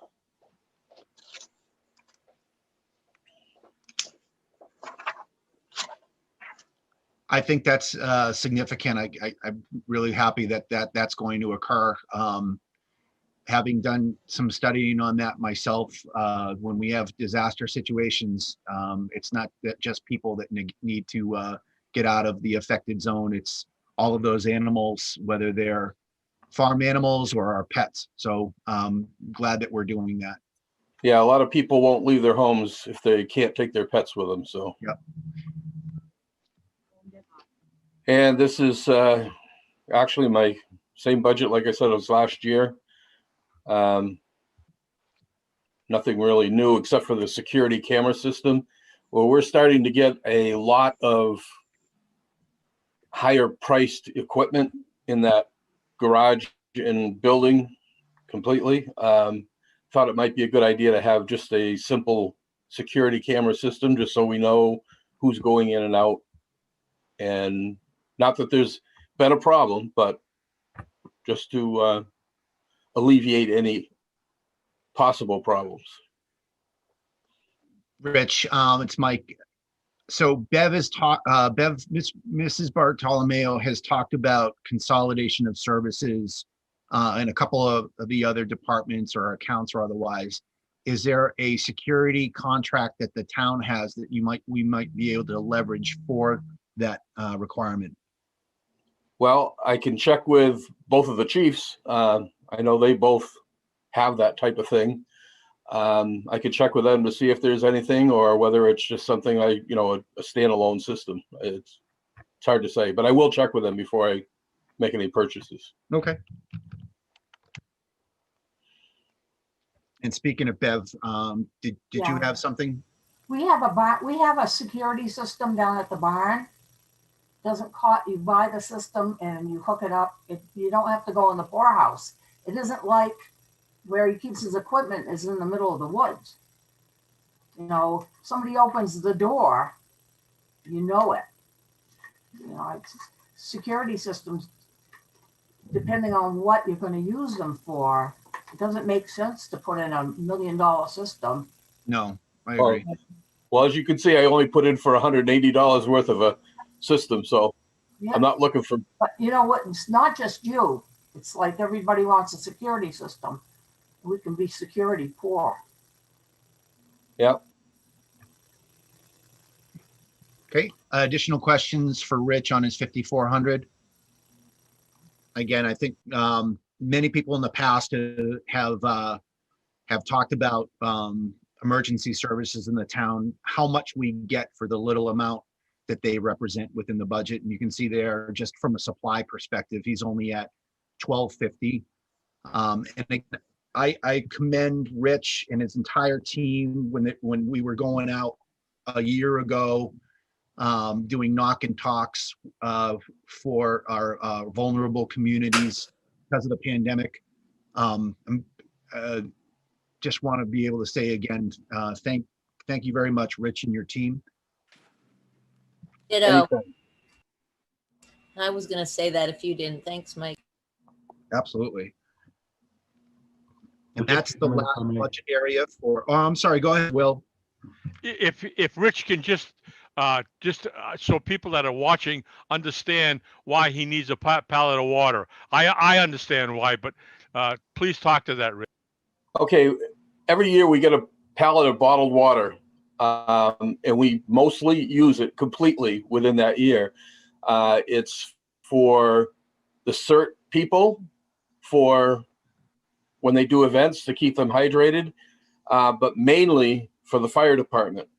Whenever there's a structure fire in town or a brush fire that's a lengthy one, the CERT team gets called out to do fire department rehab, firefighter rehab.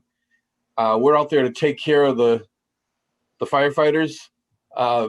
Once they use a Scott Air Pack bottle, they have to, or when they've been pulled out of the fire, they have to stop through rehab.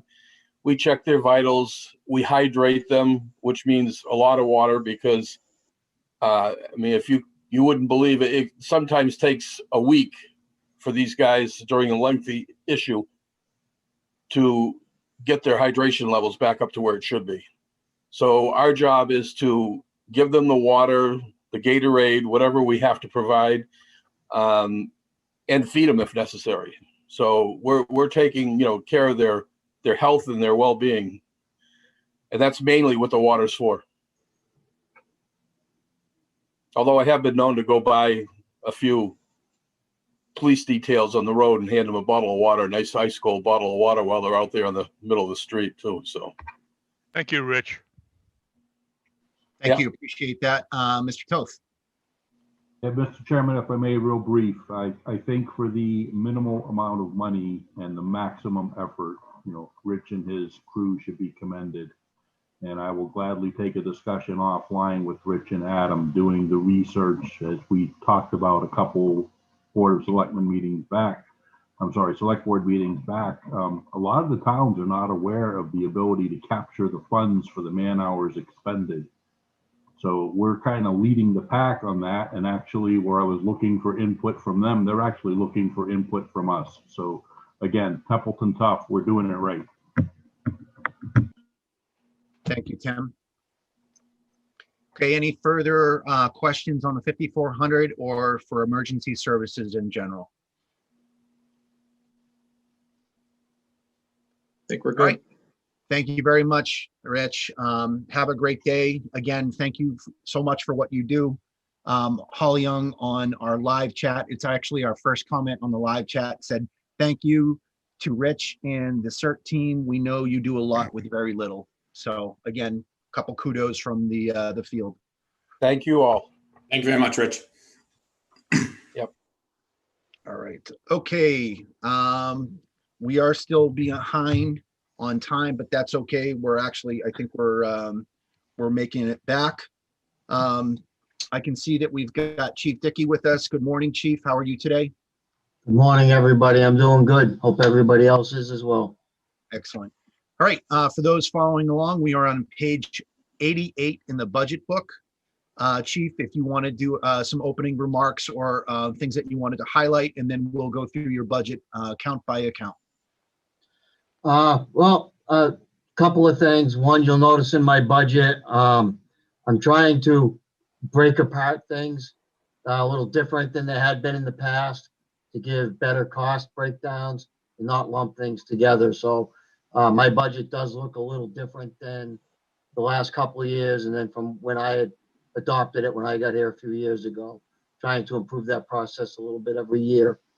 The biggest thing we're going to get to in my budget is going to be personnel with my requesting of additional manpower.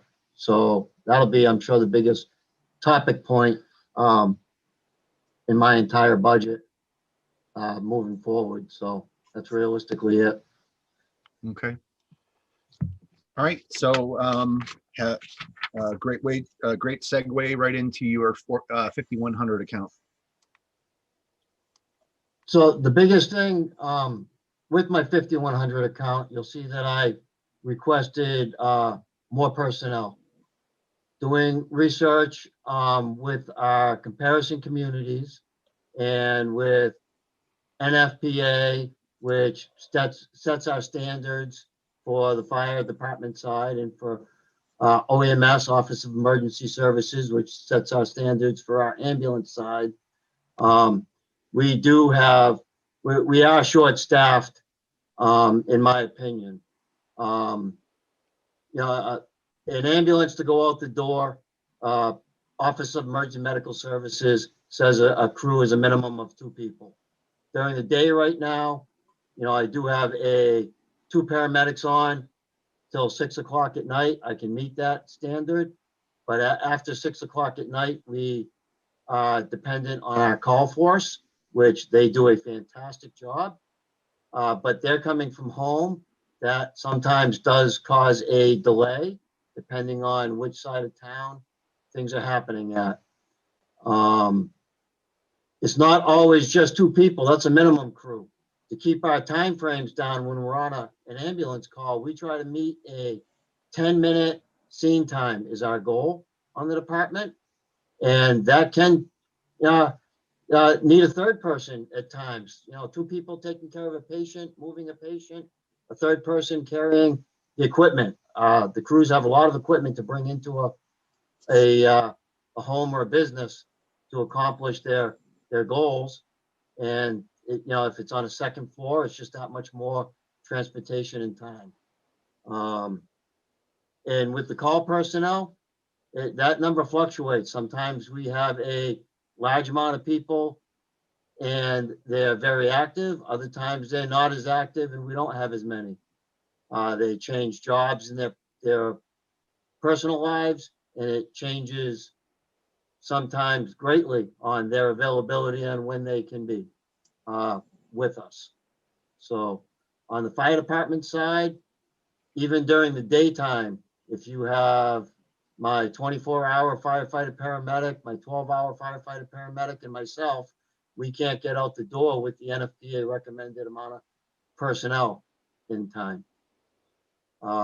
If you look at the comparison charts, we are at the bottom on what we have. We're the lowest of the 10 other communities that we compare to. And this is the chart that Adam puts together at Town Hall. This is not a chart of departments that I chose to put forward. This is the comparison chart to Templeton.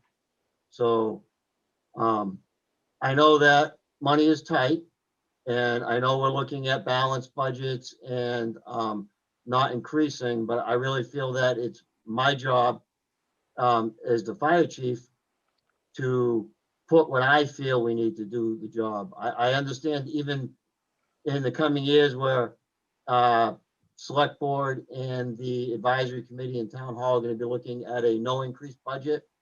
It's that, in my personal opinion, that's my discussion with Adam. My job is to put the budget I feel I need. It's Adam's job to work with me on what he recommends to get us to that point. So that is why I've asked for the additional manpower of the firefighter paramedics.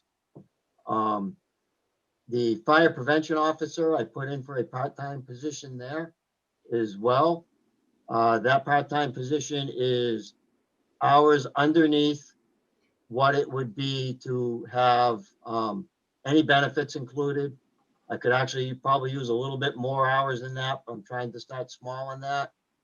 The people and myself, we've had to break many appointments throughout the year because we're on calls and have to reschedule, which doesn't always work with the townsfolk, and because they're taking time off from work to come to the appointments and so forth.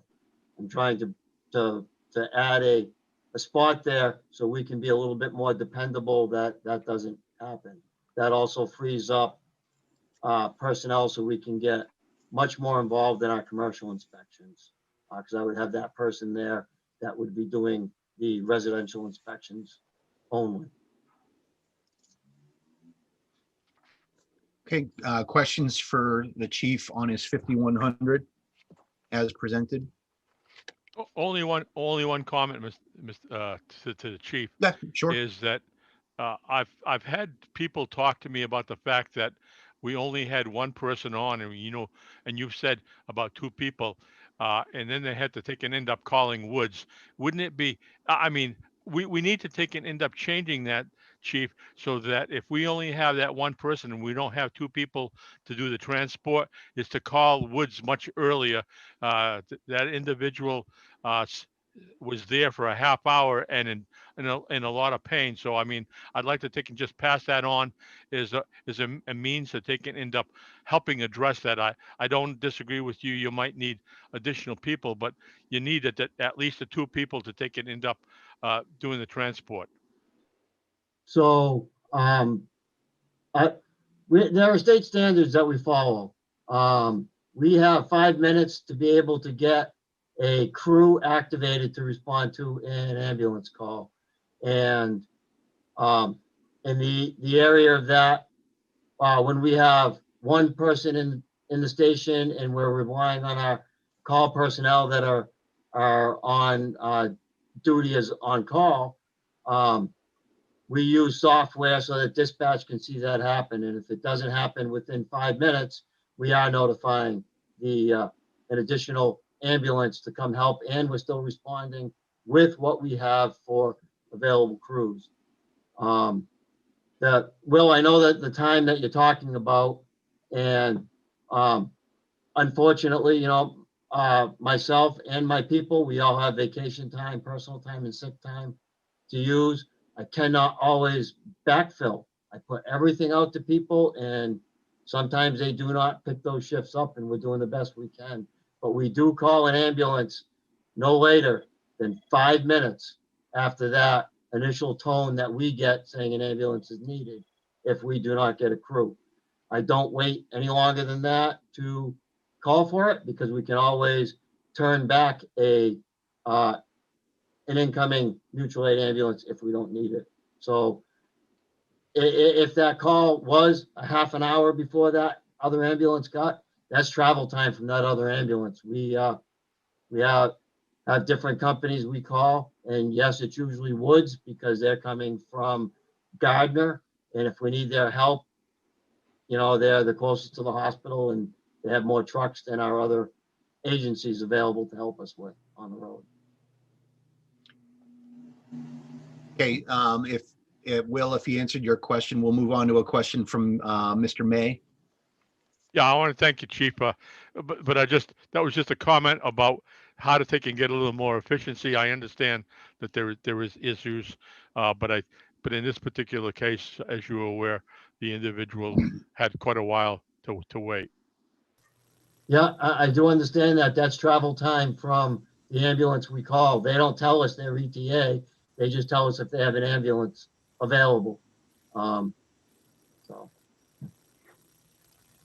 Great, thank you. Mr. May? Morning, Chief.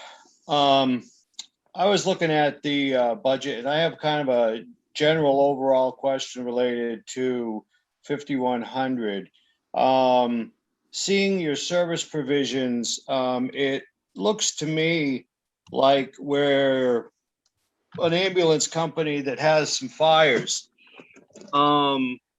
Because we have 710 ambulance calls, 283 fire calls, of which 3 were structure fires, 47 were motor vehicle accidents, and then we had the 268 inspections. My question and concern is seemingly we set up as fire first, ambulance second, when our services or our demand for services seem to say we should be ambulance first, fire second. I was just wondering what your thoughts on that were. Well, I disagree with setting up for fires first and ambulance second. We try to set up for anything we could be called for equally. Yes, we are unfortunately primarily an ambulance service. That is a big change in the fire service in general, not just Templeton. But we do, we hire and we try to go for, we get our paramedics. That is one of our top priorities when we hire new people, especially full-time. Paramedics or EMTs. And we try training towards, if I had my choice, I would hire a firefighter, paramedic that was already fully trained coming in the door. When that doesn't happen, we look at the EMS side of things first, because if I can get them on an ambulance, I can train them for fire. And like you said, we get a lot more ambulance calls first. But unfortunately, we're tasked to do both jobs. And just because one comes in lower than the other doesn't mean we can't be ready to do that job as well. No, I get that. And I was looking, the reason I asked is because I was looking at a lot of the community comparisons, and I'll give you an example like Munson. I guess Munson seemingly runs their ambulance services, their staffed unit and their fire seemingly second, as they have 2 staff members listed as fire and the rest listed under ambulance. And they set it up, to run under the ambulance for seats reserved and so on and so forth. But to me, it just seems like all the way around, most of our money is going for towards fire, even through capital and all the other events, when ambulance is really the main usage. And that's just a concern for a direction. Because as you know, Chief, I mean, firefighter paramedic is the most expensive firefighter you can get, or ambulance staff, and EMTs and so forth are all less than as the dollar goes, and more of what the community-based ambulance service puts out. I agree with that. The paramedic firefighter is the most expensive because you're paying for that EMS section you're talking about, where we do quite a bit more than the fire side. The fire side, we try to get to the standards. We go to send them to the academy. We go firefighter 1-2 training, but the paramedic side of it is where that additional money costs because we're trying to do the ambulance service. If I staff at a firefighter, at a paramedic and an EMT level, when that paramedic calls out, where do I get my second paramedic from? If I have two paramedics on duty, like I do during the day now, I have the ability, if I go on the ambulance call, that I can transport with a paramedic, leaving a paramedic in town, and hoping we get another EMT to show up from our call department if we get a second ambulance call. That's just one other avenue to try to handle those problems, to make us more functional as an ambulance service. Okay, any Bob or Chief, any further discussion on that? We can move on to the next question. Mrs. Bartolomeo, go ahead. All right, this is my opinion. And this is no reflection on the fire department or the EMTs. When we get sold on doing the EMTs in the ambulance, I really think we get sold a bill of goods. I don't think that we have the revenue to carry it. And it makes it hard because if you're in trouble and you need someone and there's not an EMT to help, it's like Will's friend ended up in a bind. Until we get enough business to help the town, I don't see how we can do all this. I really think that we should have bailed on the ambulance deal a long time ago because I don't think it's sustainable. We're going to have, you guys think that the next 2 years are going to be rough? I think they're going to be rougher than you think they're going to be. And if we're struggling now, we got sledding that ahead of us. And I hope I'm wrong, okay? But there is a reason that we're broke every 5 years. You can't spend money you don't have. So, I understand what a struggle it is.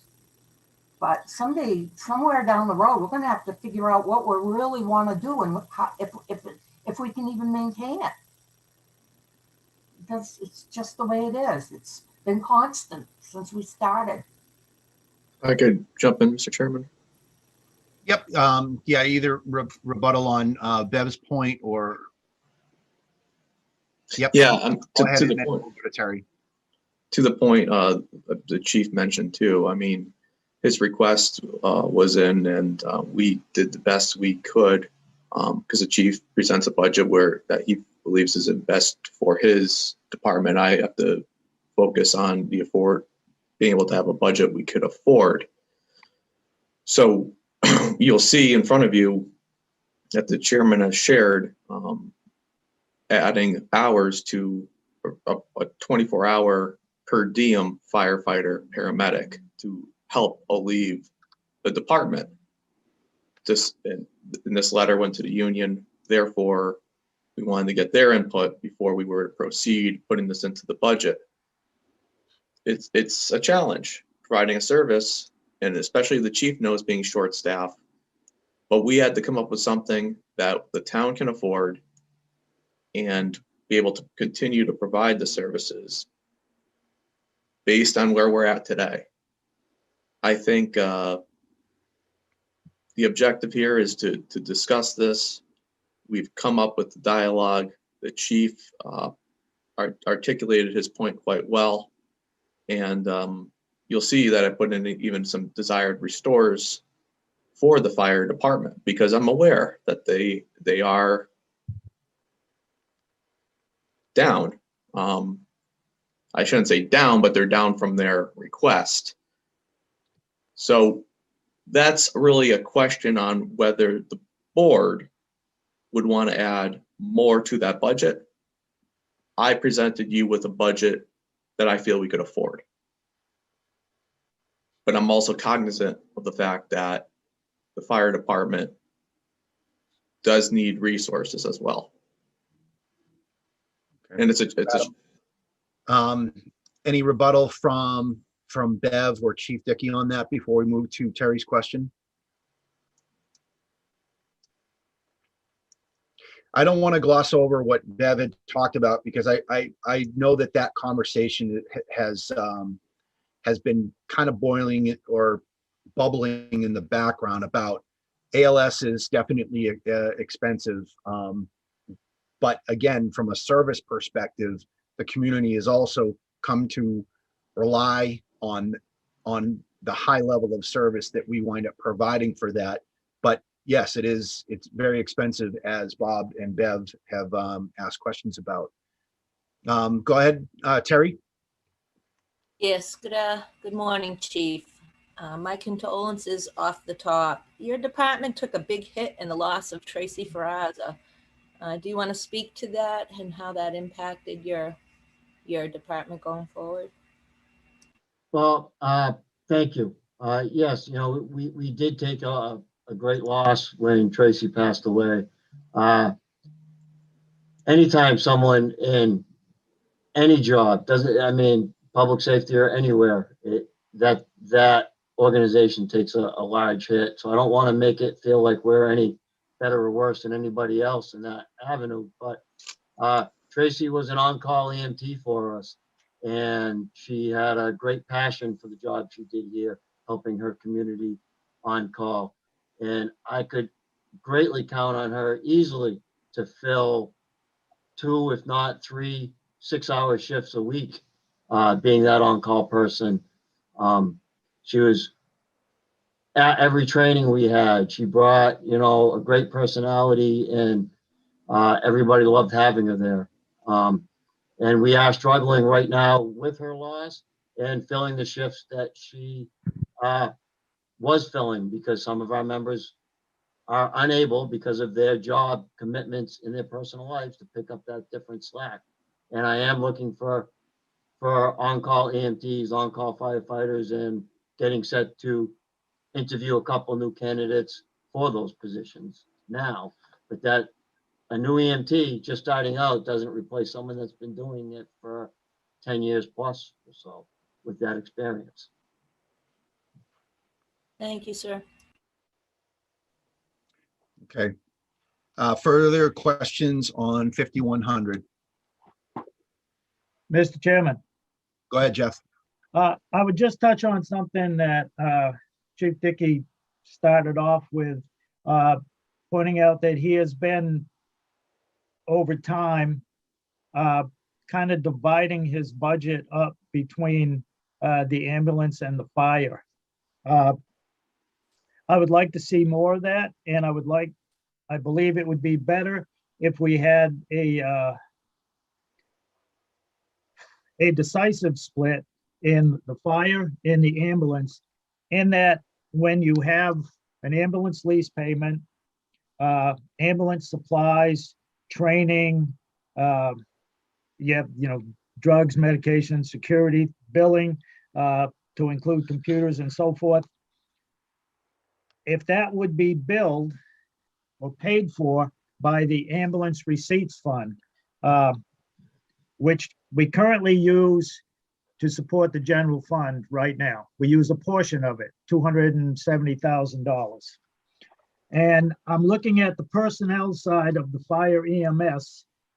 This year, there's a 91,000 lump sum disallowed. In fiscal 21, now this goes opposite of the police, there was a $22,000 disallowed.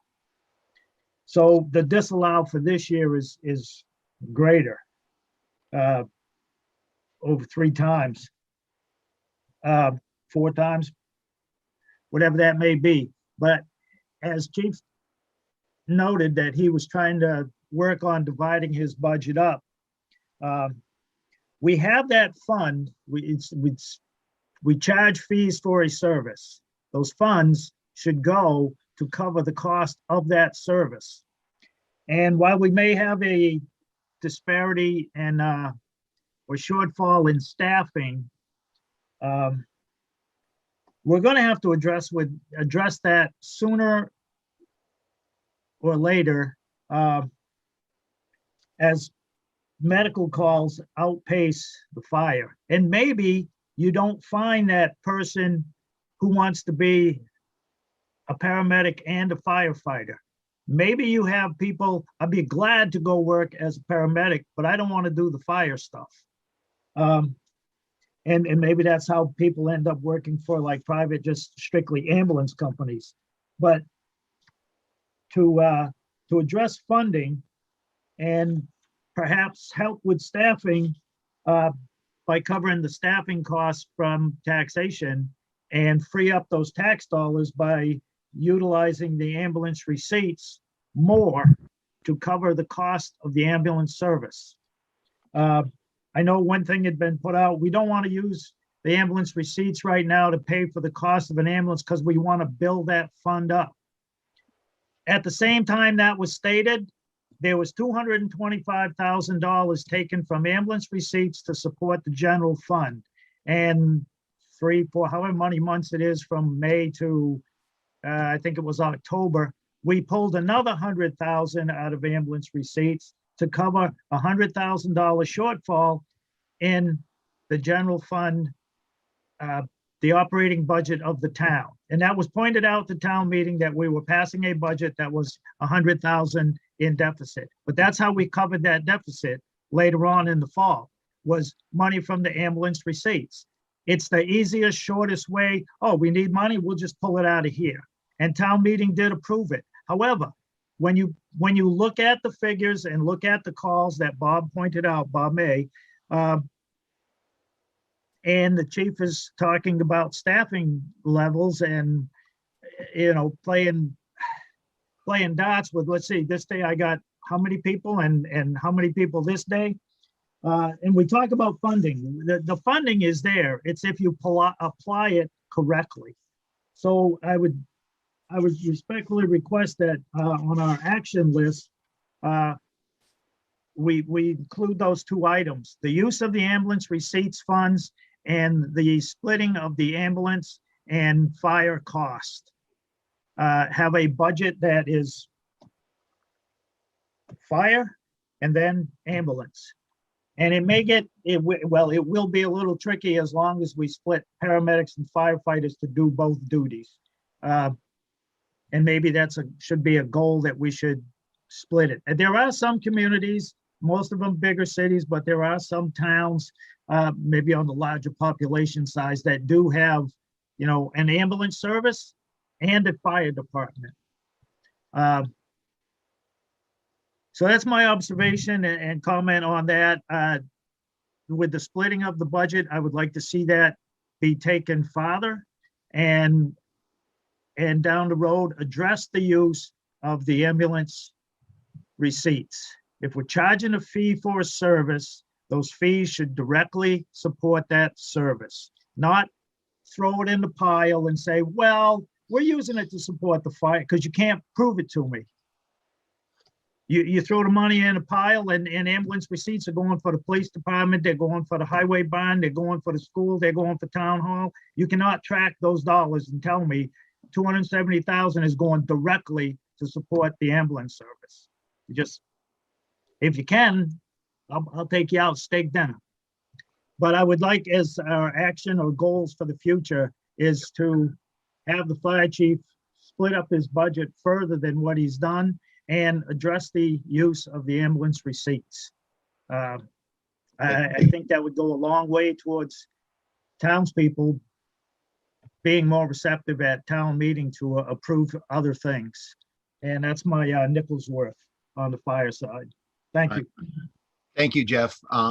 Adam, I saw you writing. Just want to make sure we're taking down those 2 action items. Before I get to Bev's question, you talked about the lump sum disallow. Again, Chief kind of highlighted that he went about this in a different way than he has in the past. The lump sum disallow is a tough thing to look at, given that fact. Last year, he asked for $300,000 less. If we look at the FY21 book, and then he was approved. So he asked for about 600. He was approved for 550, somewhere in that time frame. So comparatively, we just need to or constructively look at that lump sum disallow, understanding that he asked for many more people to try and align his force the way that he was trying to change it this year. So I just want to make that point, as Jeff had made that highlight of the lump sum disallowed difference. Bev, you're next. I agree with Jeffrey 100%. The reason that we passed having an ambulance system was the ambulance receipts were supposed to be used for the ambulance system. I understand how difficult Mr. Dickey's got for a job. It's got to be incredibly difficult to cover everything. But in 2016, I stood next to Julie Farrell when Mr. Terrazzini looked at us. He had just got on the job and said, "This budget is not sustainable." And gee whiz, not a whole lot changed. But he was taking ambulance receipts and using it for the general fund.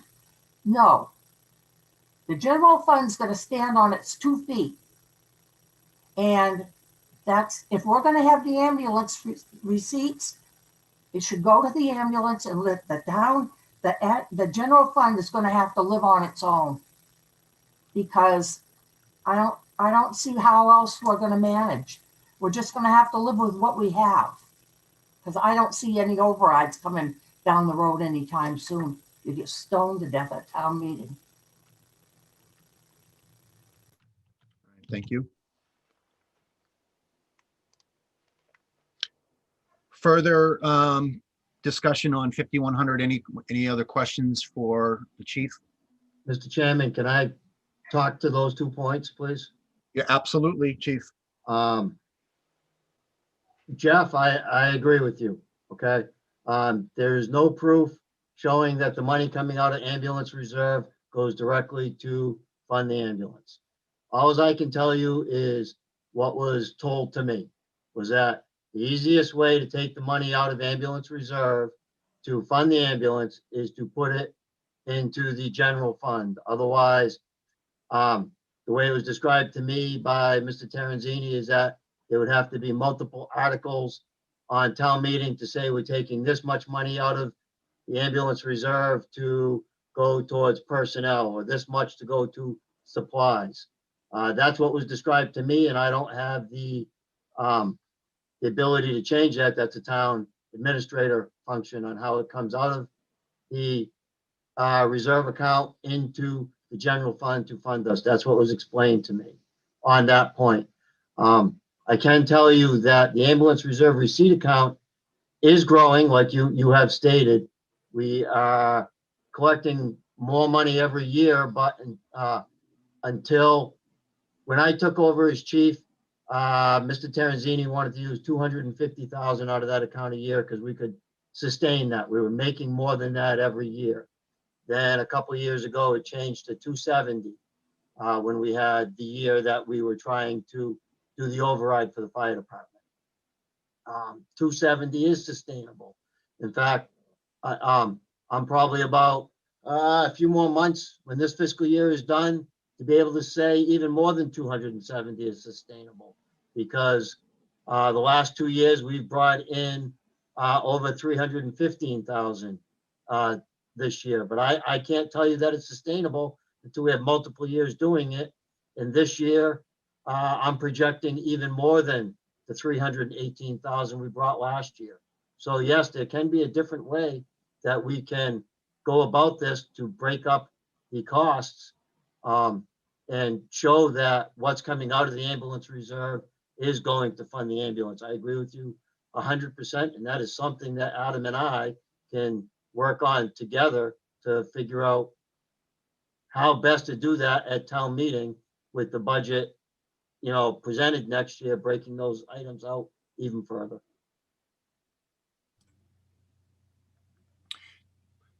Thank you, Chief Dickey. All right. Remember, we've got a couple other accounts for fire services. Any other questions on 5100? Don't rush me, bro. I will not. I promise. In a note on that, is it okay that we're going a little bit long on these? Absolutely. Holly is constructively working with me to be able to make sure that our follow-on briefers know that we're running longer, which is quite all right. Further questions on 5100? And we have taken those action items. Just as a comment.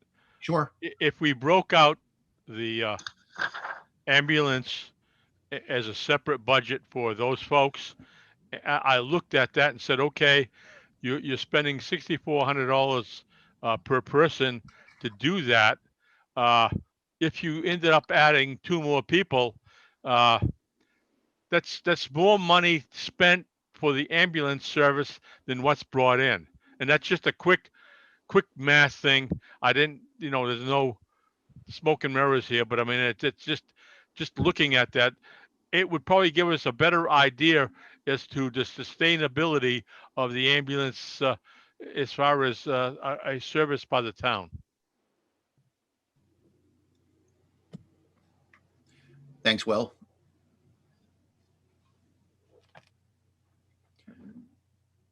All right. Anything further on 5100? All right. Excellent. We're going to jump to page 94, and that is the Chief's 5110.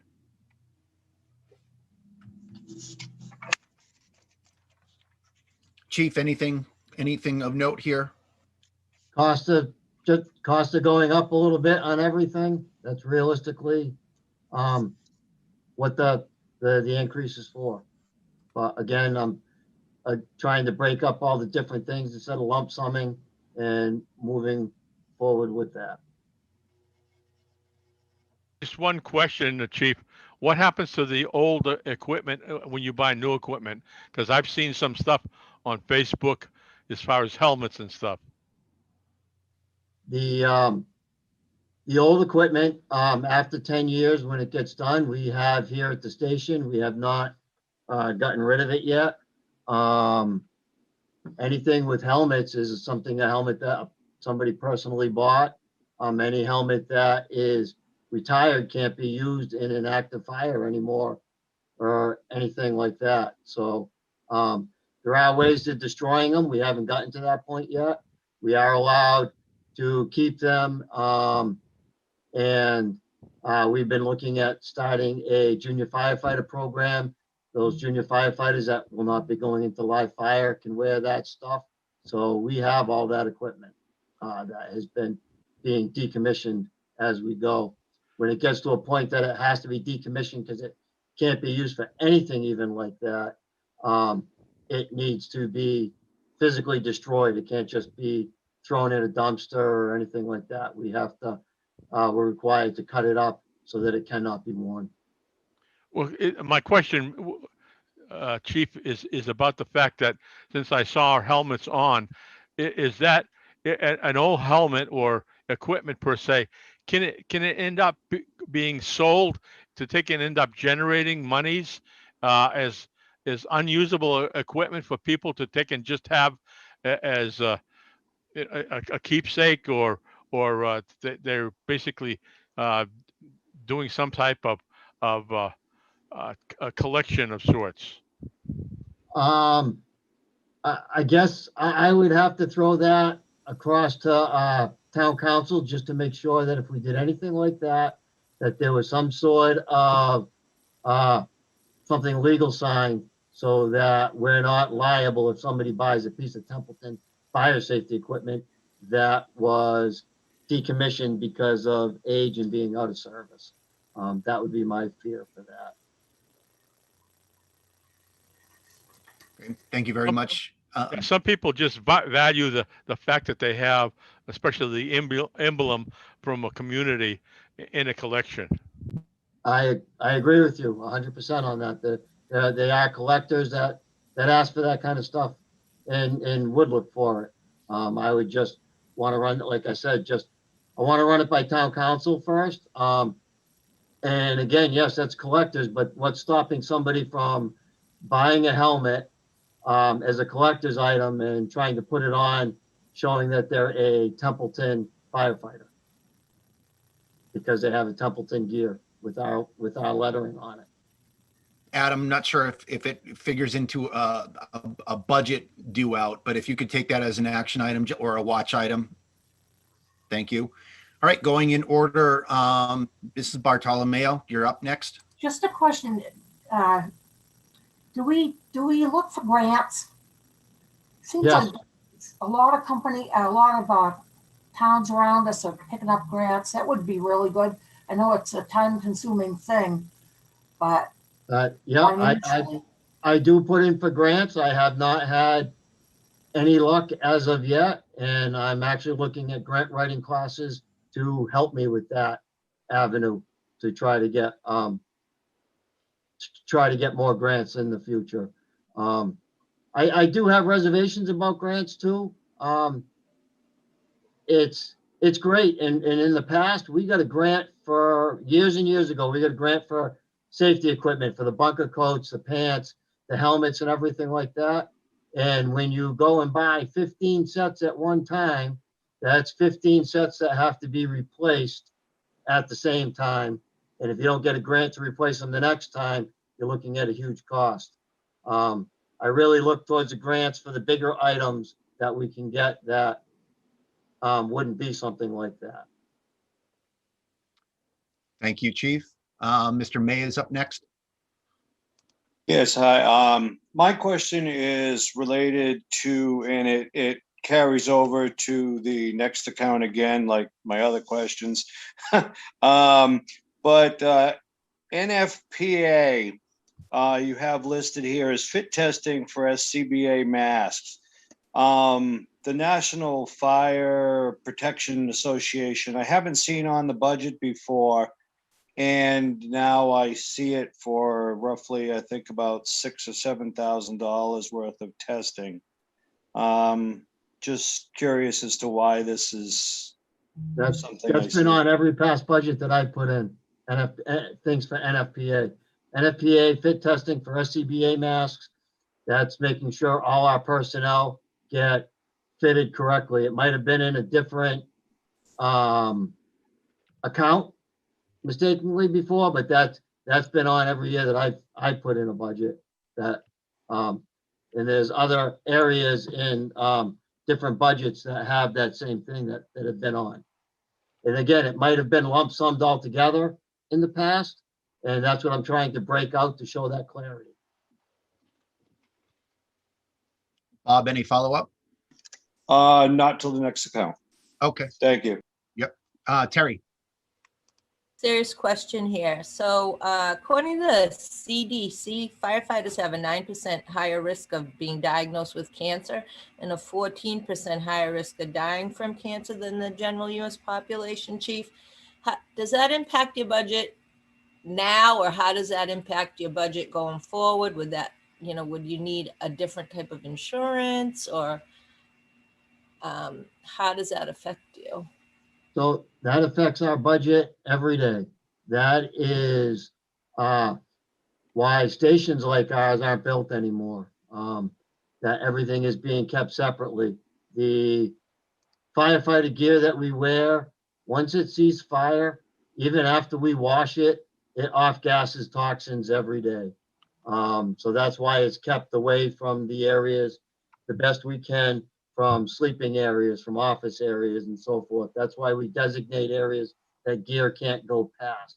That is why I put in this current year's budget and moving forward, annual physicals, starting with our full-time firefighters, and hopefully being able to get for our call personnel as well, to make sure that their health and safety is being cared for every year. Because we all know that if you catch those things early, it's better for the individual and better for the pocketbook. But more importantly for the individual. But those things affect the budget every day. How about the foam?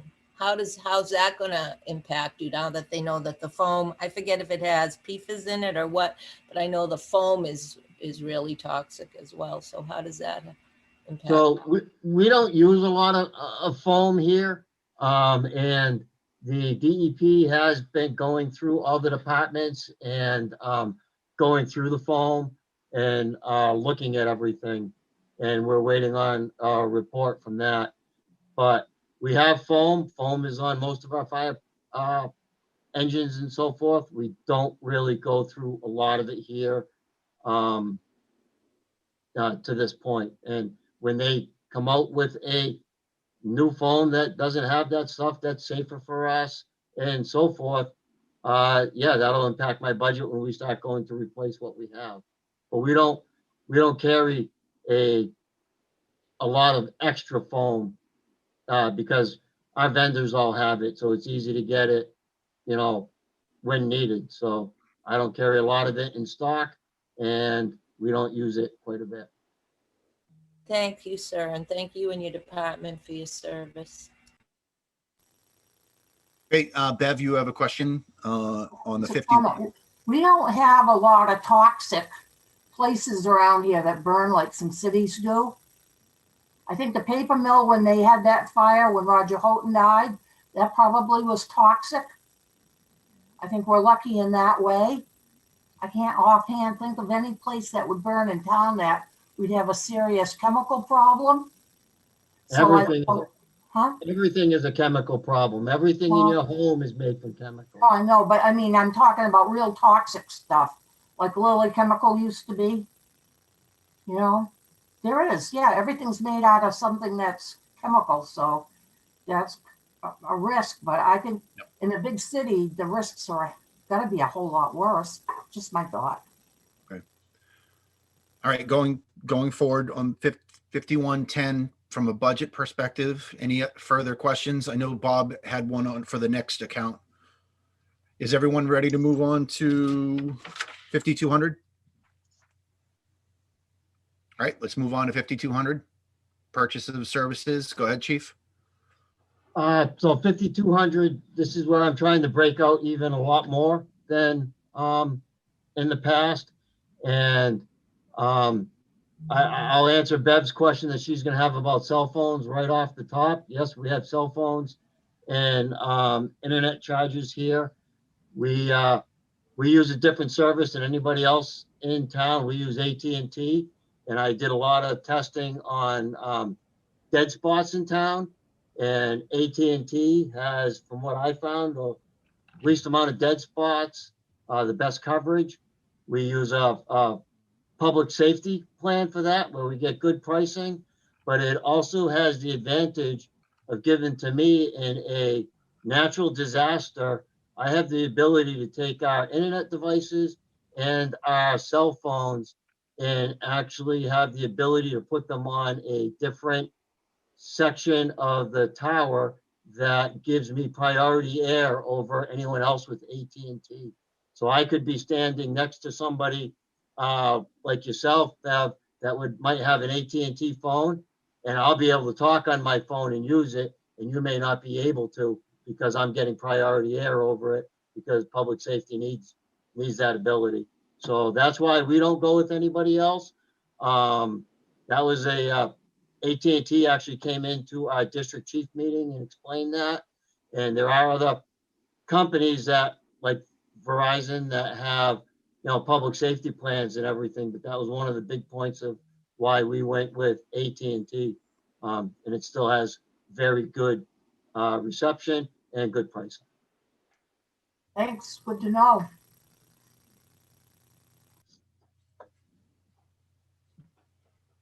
I don't know if anybody has any questions. That might be the easiest. Yeah, I think, Bob, you said that you had one in this, in the Yes. 50. Okay. Yes, I do. My question, Chief, is regarding the hose testing. I was just wondering, I see we're doing 15,000 feet. And I know we have scheduled to purchase 8,000 feet. I was wondering if there was an overlap there. There's not. I'm budgeting for the hose we have. If we get new hose that doesn't need testing, then obviously the 15,000 feet would not entirely get tested. There would be less than that, leaving that money at the end of the fiscal year. But if capital planning didn't buy my hose, I still have to test and have budgeted what I have. Okay, so there is 15,000 feet of hose? Easily. We actually have more than that, from hose that hadn't been thrown away prior to me becoming chief in the past. But 15,000 feet gets all our apparatus done, plus spare hose that would have to go on it if we couldn't repack the stuff that we had already used for a short time. Okay. All right. Thank you. Thanks, Bob. All right, further questions on 5,200? All right, let's move to 5,400. Um, 5,400, the biggest real expense here we have is the medical stuff. And as you can see, a lot of that is broken down differently. Actually, on the fire side of it, there's really not a lot there. Looking for fire equipment replacement for some stuff. But our medical supplies continually go up every year. Although I can say this year, I'll probably be a little below what we had budgeted, and that's because of COVID. COVID has a lot of the stuff that we're buying is COVID eligible. So you're not going to see it spent out of my budget, but it's out of the CARES funds. So it's not that we're not spending it, it's just coming out of a different location that the federal government is helping us with at this point in time. Moving forward, things have gone up because when the CARES money all goes away, that doesn't mean there won't be new policies that we have to follow and on decon of our ambulances, fire trucks. So I have increased slightly in those aspects to cover that next year. And if COVID is still available, money there, that's also money that just won't get expended because it'll come out of those funds. Thank you, Chief. Bev, go ahead. The trap we have to watch out for is using one-time funds to depend on because it doesn't work. But what your medical supplies, do you have a one company you do business with? How do you do that? We do business with multiple companies, always looking for the most economical prices we can to manage our service. Some things like the narcotics, we're only allowed through our agreement with Hayward Hospital to buy our narcotics there. Most of our I can't say most, some of our medications all come from Hayward. They have a pharmacy right on site. But if we're not mandated to buy it from them, we have 2 or 3 other suppliers that we constantly look at for pricing. We don't price out every small thing because they all have, $100 minimum order to get free shipping. So we group things together when we purchase it. But that was one thing I looked at. Who manages that? Who's in charge of that? Do you have one person in charge of like all the narcotics and all that?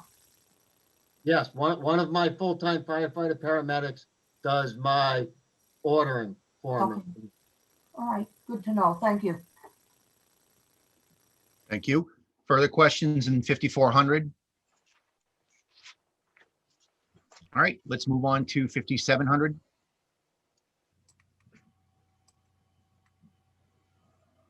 $5,700, this is all, it's my engine, my new engine, it's our next lease payment, our ambulance payment. And then everything that went through, that was put in for, capital.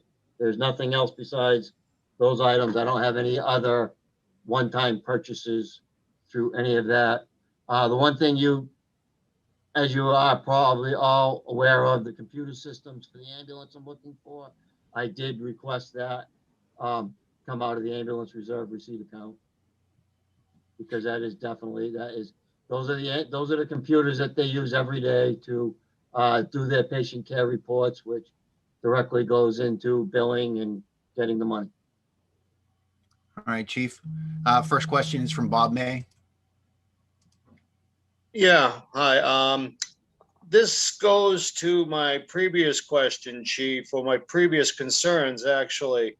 I'm looking here at the 5,700 account with a total listed of $525,600, out of which all I see is, and I say all is in numbers, but all I see is 66,000 going towards the ambulance and the balance of about 460,000 all fire.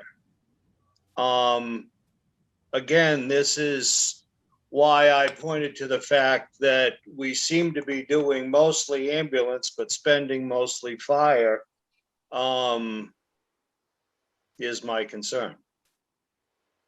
Well, I can answer that to the best of my ability. Ambulance has been kept up with. The town has been very gracious with us, even through the lean years of keeping up with our ambulance, with getting us the equipment we needed when we upgraded to ALS. But the whole town went through many years where we didn't have any capital.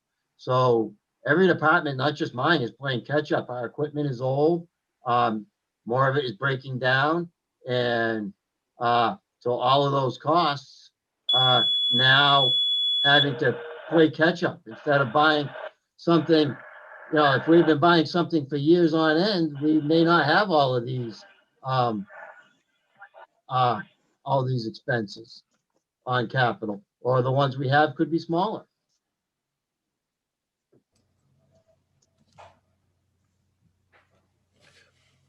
Well, my concern with that, Chief, is looking, and I'm trying to find it here because it's, I forget what page it's on, but you have your capital items listed on a sheet towards the back end of the budget here somewhere. And I tried, again, I was doing some research, and I tried to find a community on our comparison list that had as many pieces of equipment as we do.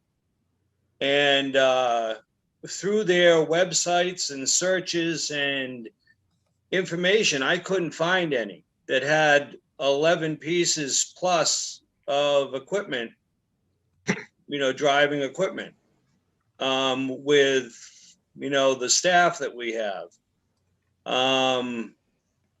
It seems like we're just real heavy on fire. And I know that's the gig, but we have a lot of apparatus. We're staffing and stocking a lot of equipment. I saw just last week, and you were called out on a municipal aid call to Phillipston over a chimney. And so I looked, being curious, and Phillipston appears to have 2 tanker trucks, no ladder trucks. And they showed the ladder truck at the fire. So, would we have been called if they had a ladder truck? No. But are we a supply unit for local communities, or why do we have all this equipment, I guess, is my concern. So, we have multiple fire stations. We have 2 fire stations on different sides of town, and it all goes on response time and NFPA and ISO for insurance purposes. And we are, to be perfectly honest, we are a new combination department. I can't even say we're just full-time because we're a combination department. We have a combination of both full-time staff and on-call staff. Years ago, we had 4 fire stations. We had more equipment than we do now back then because people are coming from all 4 sections, and that's the way it was run. We came down to 2 stations the way we are now. And last year there was a study done that we did with Phillipston on the operation of the fire department and if there was any benefit or ability of maybe merging services with like Phillipston. That was something that Mr. Terenzini had put together and we had gotten a grant for. And there were a lot of great recommendations in that report. If we went down to 1 fire station, if we were able to, had a fire station that worked, yes, we could probably reduce our equipment load. As far as like the ladder going out of town, that's called mutual aid. If we don't supply mutual aid to other communities, we're not going to get that mutual aid back to us. And then wait to see what your costs are to put together a department that can handle any emergency at any time. I may have 5 or 6 or 7 of my firefighter EMT, firefighter paramedics responding to a call, but I can get much more resources through the rest of our district and quickly as well because of the mutual aid that we give and we get. Thanks, Chief. And just to clarify, Chief, the mutual aid comment was regarding the equipment that basically it showed that Phillipston, you know, has 2 tankers and comparing to Templeton having what, 11 to 13 or so vehicles. That's all I was referring to.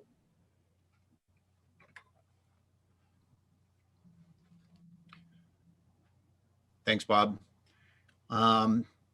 Further discussion or questions on 5700? Mr. Chairman. Mike Curry? Let's do Jeff and then Bev. And All right. And then Tom. I believe that's the end of his stuff, but I would just leave back to my my previous comment. I'm looking at the expenditure monthly report that's in the budget book. It's dated February 22nd, 2021. It shows ambulance receipts reserved at $631,272 and a transfer out of $270,000, which leaves a balance of $361,272. And it's kind of pretty consistent with the last few years that we've been doing that transfer. Mm-hmm. And to the chief's concern or his mention of multiple town meeting articles, I quickly flipped through the annual town reports of 15 and 16, where there were articles for specific transfer from ambulance receipts to allow the fire chief to operate the ambulance side of the house. There were 2 articles in each annual town report. One is a transfer in 2016, a transfer of $57,000 to make an ambulance lease payment. The other one was to transfer $175,000 from the fire department ambulance receipts reserved for appropriation to be spent for the fire chief to pay for the operation of the ambulance service. So it seems like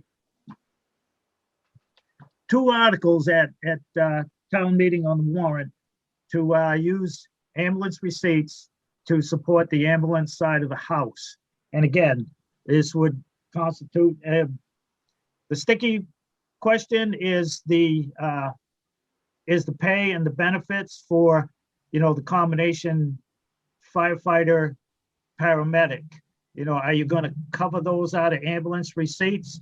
And looking at the building and grounds and highway, the DPW director, he's paid 60% out of the highway budget and 40% out of the building and grounds budget. It's a little work on the town administrator and the board of selectmen. We are charged with coming up with the budget and the format and so forth. That seems like it could be a workable solution for possibly paying paramedics out of the ambulance receipts. I'm not sure if we would be able to cover the benefits cost. Again, this would have to do some financial analysis and some shuffling. Certainly, it would probably need to eliminate the transfer of ambulance receipts to support the general fund. But to get the ambulance service operating, to buy the ambulance and all of the equipment, training, and so forth, the townspeople seem to have voted that they want a town ambulance service. That service should be fully funded. The fire chief should not have to decide, well, I'll cut back on this one, I'll cut back on that one, because if he submits a budget to the town administrator, this is what I need to operate the ambulance service correctly and safely, well, then that should be provided. And the funds are sitting there to cover those costs. Again, the people seem to, by town meeting vote, that they want a town ambulance service. Then as a selectman, I will fight like hell to get that service properly funded when there is money set aside in a specific fund to pay for that service. It should not be going to support the general fund.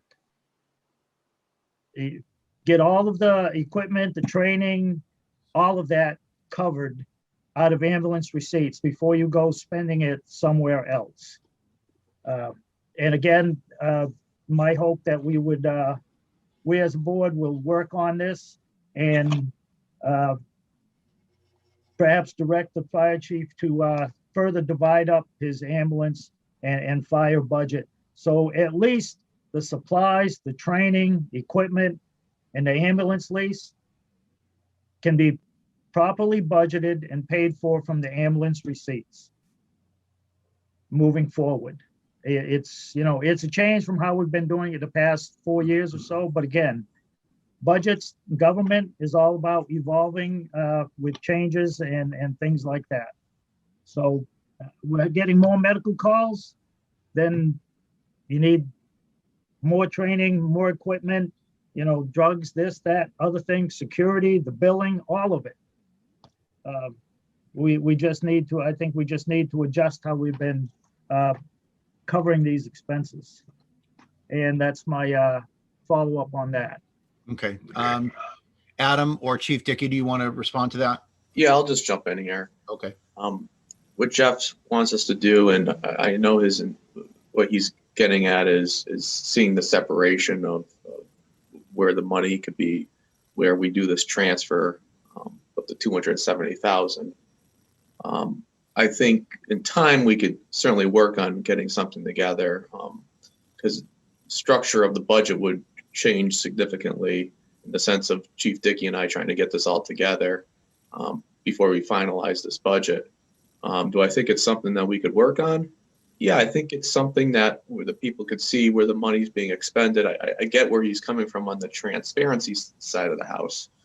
But we really want to show the folks, yeah, it is $270,000. This budget was built upon that.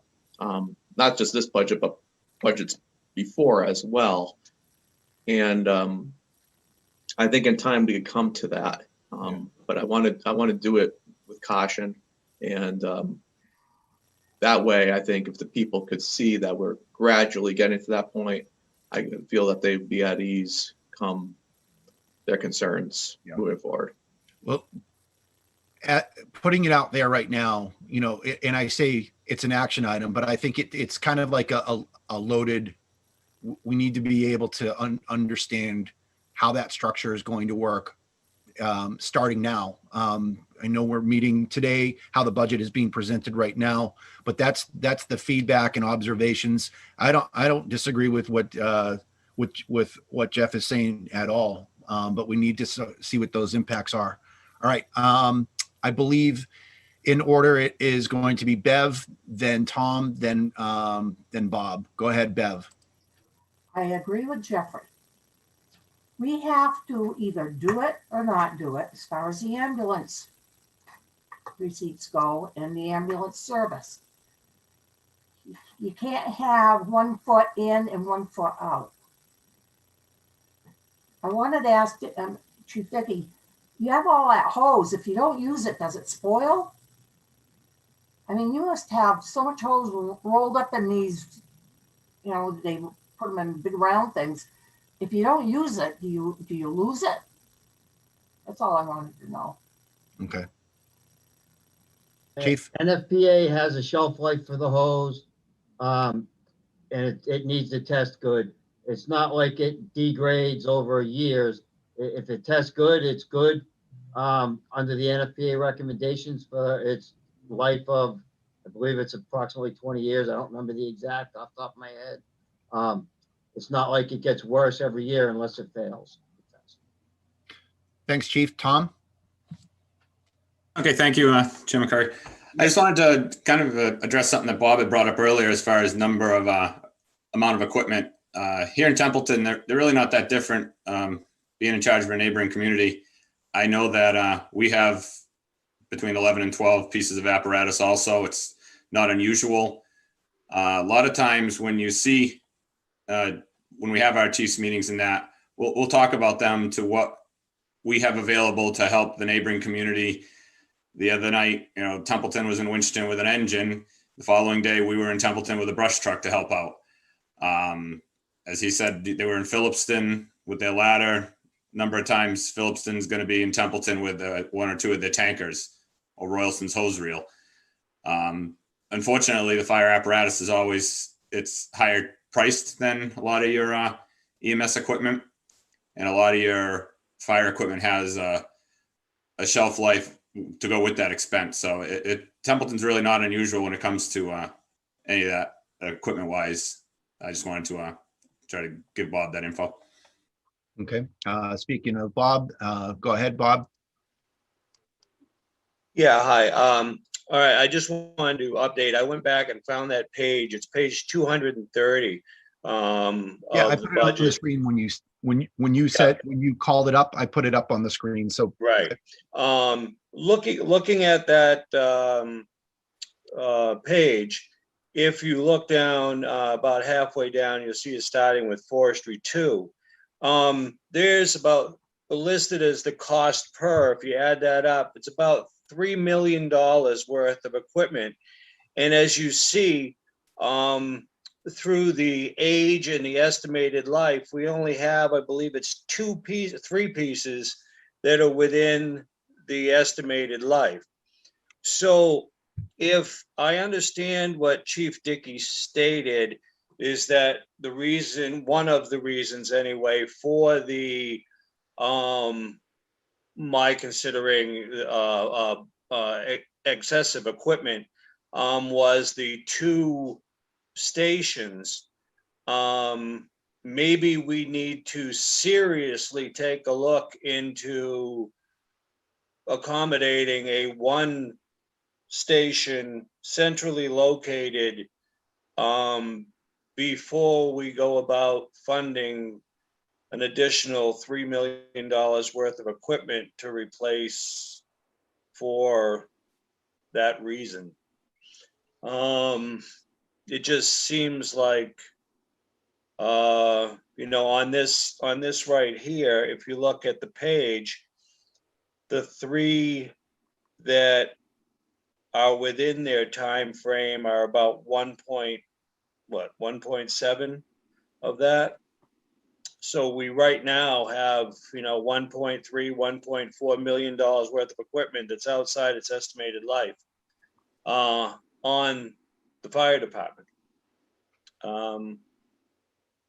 I just think we need to look at other options rather than just replacing because we have it. I think we need to, always adjust for the better, smarter way. And that's just my 2 cents. Thanks, Bob. It's interesting to have the discussion on this. It's like we're having the budget meeting, but I'm wondering if we're missing something on a community level to have discussions about this. Is that the chart? Did something like that come up during the capital planning committee's assessment cycle? So it is a good thing to talk about, especially as it relates to some of the budget items that we're having right now. Terry, did you still have a question? No, all set, thanks. All right. Bev, you have your hand up. We look at things in little balls, like little squares. We made a big mistake years ago when we did not build a big building. You could have your whole centrally located, your whole fire department. You could have your EMTs. You could have CERT in there. They want to take a chunk of money and put it into that old fire station in Baldwinville, which is no parking. It's just should be gone. So I can't, before we do these things where we spend a lot of money for with little result. I know our debt levels were real high, but we should look at a centrally located fire station. Too bad we built the police station because they could have been incorporated with it. Stick it right near Route 2. Kimmelina's got some land there where it would be centrally located. You could get to Otter River, you could get to Baldwinville, Templeton, East Templeton. But, this kind of stuff brings out maybe the bigger need that we have that nobody looks at because we're all looking at line items. I mean, I may not be here when this is done, but I think it's a good thing to think about. I think Bob's right. It would save us in the end. Just a thought. Thank you. That was his last budget area. Mr. Selectman, Mr. Chairman? Yeah, go ahead. I just want to touch base on Bev and Jeff's last comments. To Jeff's first, I agree. And there is no reason that next fiscal year's budget cannot be broken out fire to EMS. Even if the town doesn't fund it that way, there's no reason I can't have it broken out completely that way better than it is now. And that will be done for next year. And then however, Adam at Town Hall and you, the Board of Selectmen, choose to fund it will be up to you with what we have in ambulance receipts or with taxation. And as far as Bev's comment about the station, I think that's a fantastic idea.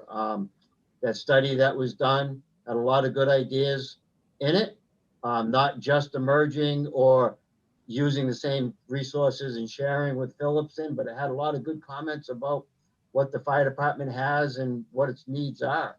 And that's something that maybe after budget season, the Board of Selectmen and myself can sit down and look at that. That's a starting point before we ever get to spending any money on a survey to see, do we need a fire station? Because we all know we do, but let's look and see what the needs of the community and the department are first, before we expend any money on where a department can go and what a station and what it could be. I agree fully. Adam, if you could take an action item for, I know you had the one about splitting out the budget line items and otherwise, but if you could take the action item to discuss a public safety complex or however that discussion may frame itself, but certainly we want to be able to capture that. Just as a comment, Mr. Chairman, is breaking it out like the chief did might be an eye opener to the public as to what the cost of the ambulance versus the fire is, and you may end up seeing people want to take and support one or the other more.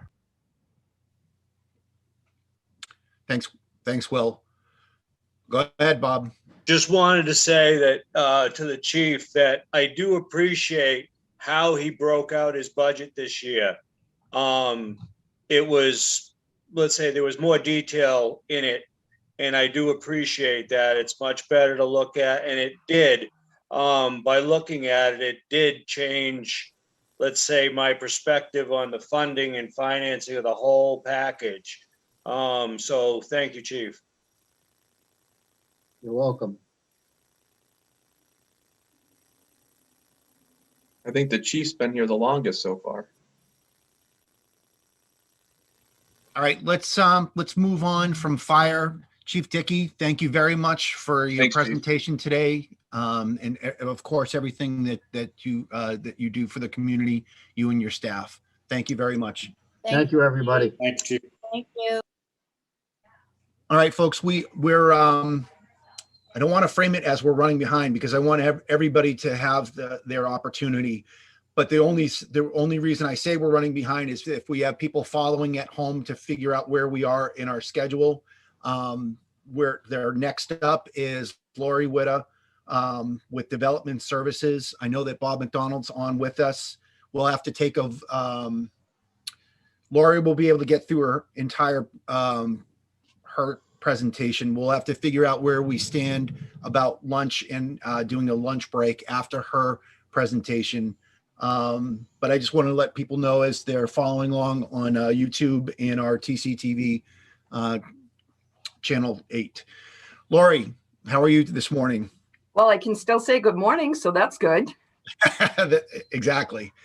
All right, I will put up Development Services up on the screen. If you'd like to give, if you've been watching already, if you'd like to give an opening statement or anything that you'd like to highlight, and then we'll run right into your budget line items. Sure. Okay. So not a lot of changes for Development Services. We try to keep our costs down. We're going to run into some issues next year for funding, just basically for building commissioner. Everything else we've kept level, and there's my opening.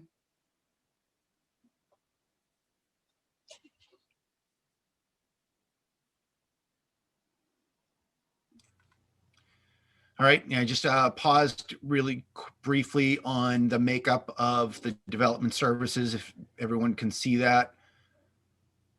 And all right, we're going to go right into 5100.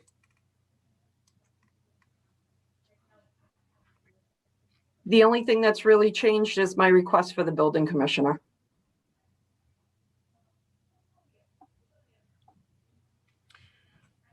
Okay, questions, comments on Development Services 5100?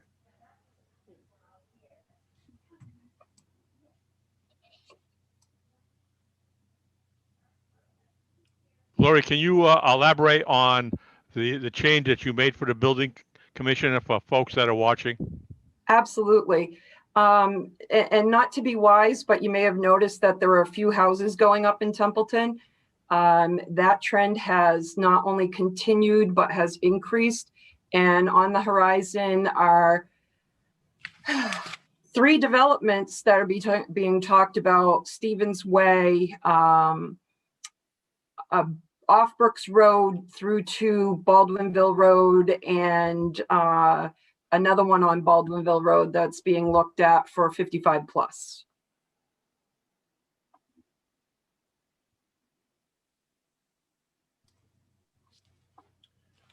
So the hours went up for the building commissioner. Yes. Okay. Anything else, 5100? Sorry. Yep, go ahead. I'm sorry, Bev. The building commissioner, the building inspector, the same thing, Laurie? Yes, it is. Okay. All right. Bev, I'm sorry, your orange background. So when No. It's when the hand goes up. The hand in Hard to Zoom is see. the same color as your wall. Sorry about that. All right, let's move on to 5110. So all of our expenses are basically the same. You probably have seen that we haven't spent a lot of our funds from last year. We're really hoping that our training and things like that will come back into play. And thus we left it level funded.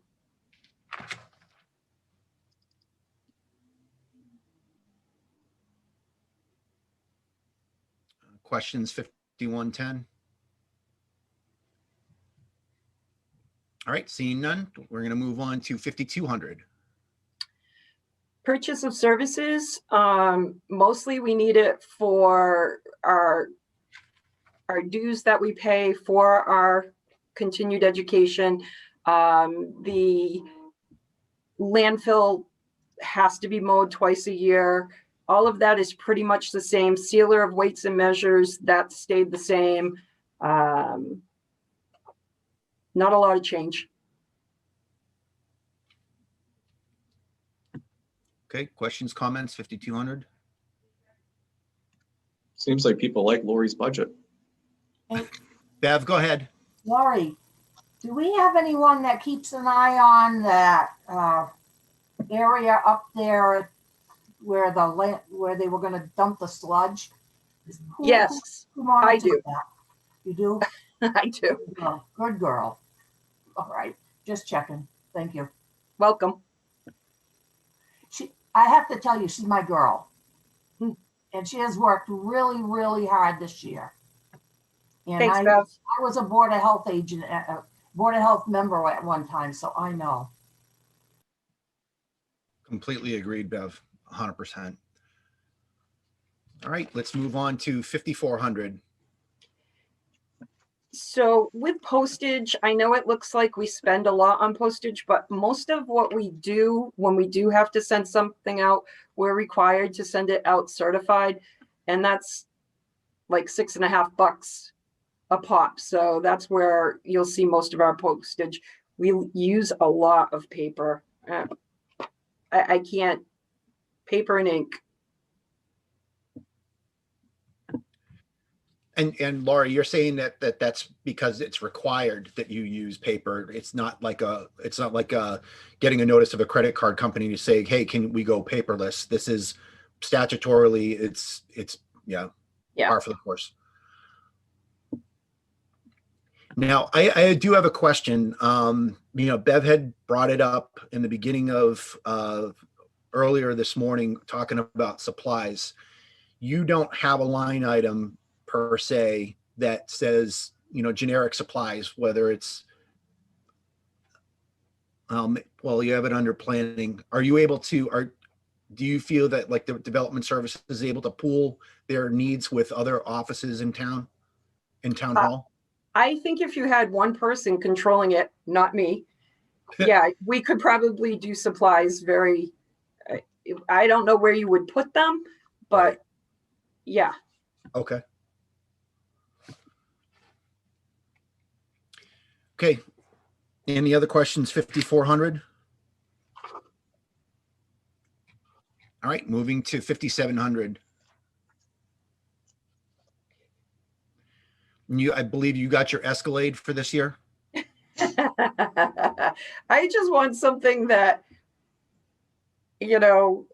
some four-wheel drive capability, and if it gets scratched, I'm not going to be telling my lease company why and how I got that.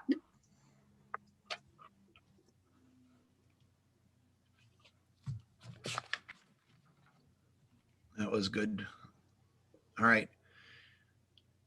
I do not see any hands up. Any overall questions? This is the last budget area for development services. Mr. Chairman? Yep, please go ahead, Bob. Just so you know, it appears as though 5700 is not on the online version. It goes from 5400 developmental services on page 139 to Montechusett Public Health Network.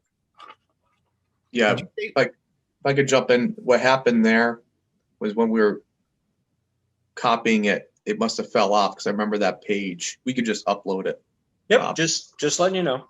Yeah, no, I remember that happening when Holly and I were doing everything, and we thought we put it back in, but apparently it didn't go. So Holly, if you could. Thank you. The page. Yeah, I pulled the PDF that everyone sees right now. I pulled that from online. I don't know if it was fixed already. I see it as page 110, and that lines up with my printed budget book in front of me. But if there's a discrepancy there, yeah, let's take that as an action item just to make sure that we're synchronized there.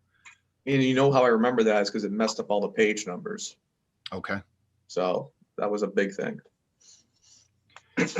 All right. If there are no further questions for Laurie, I thank you for your time, Laurie. And thank you for helping us get back on the clock. Thanks. Well, thank you very much. Thanks, Laurie. Thank you very much, Laurie. Have a great day. All right, folks. Let's see. I see that Bob McDonald is with us. Next up is sewer. I am looking at the clock. It's 12 o'clock. Is everyone all right with pressing forward to finish sewer? I think sewer should be pretty fast myself. Okay. I'm fine. All right. Sounds good. And let's see. Sewer is 287. 287. Okay. Good morning, Mr. McDonald. How are you? I'm good, thank you. Can you hear me? Yep. Yes, we can. Okay. All right. You heard the opening for Laurie. If you want to give just a brief overstatement of the department situation, anything you want to highlight, and then we'll move right into your accounts.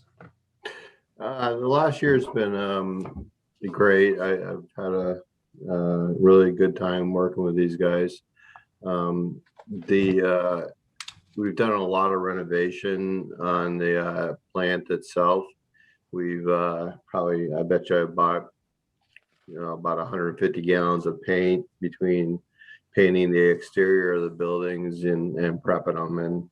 And we started working on the main process tank, refurbishing that. A lot of the stucco that was on the outside, it was peeling off, and so it was exposing the concrete. So anyways, we've been working on that a lot, and during the winter time, we focus on rooms on the inside of the interior of the building, and we've able to renovate 2 old rooms that were just full of dust and crap, basically. So we got those and made it into a records room and another office. So we've done a lot in my first year and a half here, so it's working out well. We got a new bulldozer last summer, a new used one, which is great because now we can use it both winter and summer, and it's enclosed. So we got other tasks that we're trying to work on. I'm trying to make the plant even run more efficiently. And we just took one step in that process. We used some of the COVID money. We updated our SCADA system, which is the operational system for the plant, for the process. And by doing that, we also installed what they call DO meters for the each tank. Now our blowers that consume the most energy at that plant are running at half speed, and we're still maintaining the dissolved oxygen that we need. So it's going to be a huge decrease in our power consumption, which is, most every treatment plant, every town is probably the biggest consumer of power. So it's very important that we stay focused on making these plants run as efficiently as possible.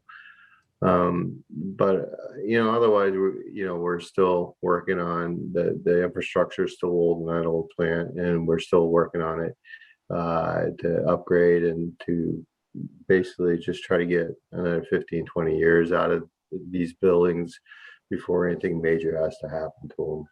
So it's going well. I mean, the guys are working really hard. They're sick of painting, but they're working really hard. Thanks, Bob. And good to know about your bulldozer. And I just, for the town administrators benefit, I just wanted to remind everybody the difference between a front end loader and a bulldozer. There you go. All right, we're going to move into, I'm not sure if you want to say anything about retained earnings before we go into the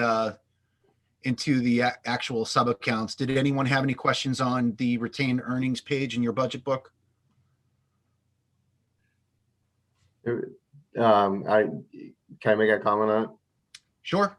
The retained earnings right now, it shows 408,000, but in reality, there's going to be it's going to be reduced by almost half. And the reason being is that we had some FY21 projects that are going to happen here this spring. One is the I&I study, which is about 135,000. The other is the still the replacement of the transformer, which we originally slated for 50,000, and we're adding another 20,000 onto it this year, or 30,000. But it's just so that retained earnings number is going to go down, and then I will focus on getting my enterprise fund back up to where it is now, because it's nice to have that healthy enterprise fund. Agreed. Okay, 5100. I think Terry had a question. Oh, did Terry have a question? Yeah, I just popped on real quick, but I don't know if it's the timing of the question. I just was wondering, because I know Bob's very proactive. He's always looking ahead at what could be coming down the pike. And he anticipated the PFA testing, and I guess that's mandatory this year. So I was wondering if that impacted his budget. And he doesn't have to answer it now. He doesn't have to answer it. That was my question, is how is if he knew, But the PFAS it's interesting. It's in our new permit that goes into effect on April 1st. It's just reporting right at this point in time, but the ironic part of it is that the EPA doesn't really have a standard yet for you to test it. So even though they want you to test it, they don't really have a standard process or testing method yet that they've all agreed on. So to answer your question, it's about 3,600 I've been told for PFAS testing. We just gotta wait for them to finally come down with the final words and how they want us to do it. Thanks. Is that different for the water department too? Because I know it's in land as well. And when you do test, is it because we send our clean water into the river there, the Otter River? It is, yes. I mean, to answer your question, when you do a surface discharge like that, the permit structure is differently versus, say, like a leach field or something to that effect. So when you do, the EPA is always on guard when it comes to surface discharges, because like our river feeds into the Miller River feeds into the Connecticut feeds into the Long Island Sound.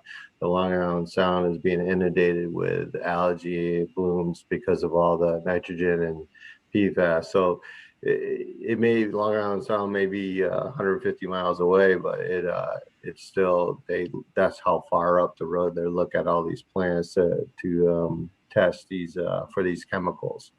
So every little bit is considered an effect on that Long Island Sound or the Connecticut River, basically.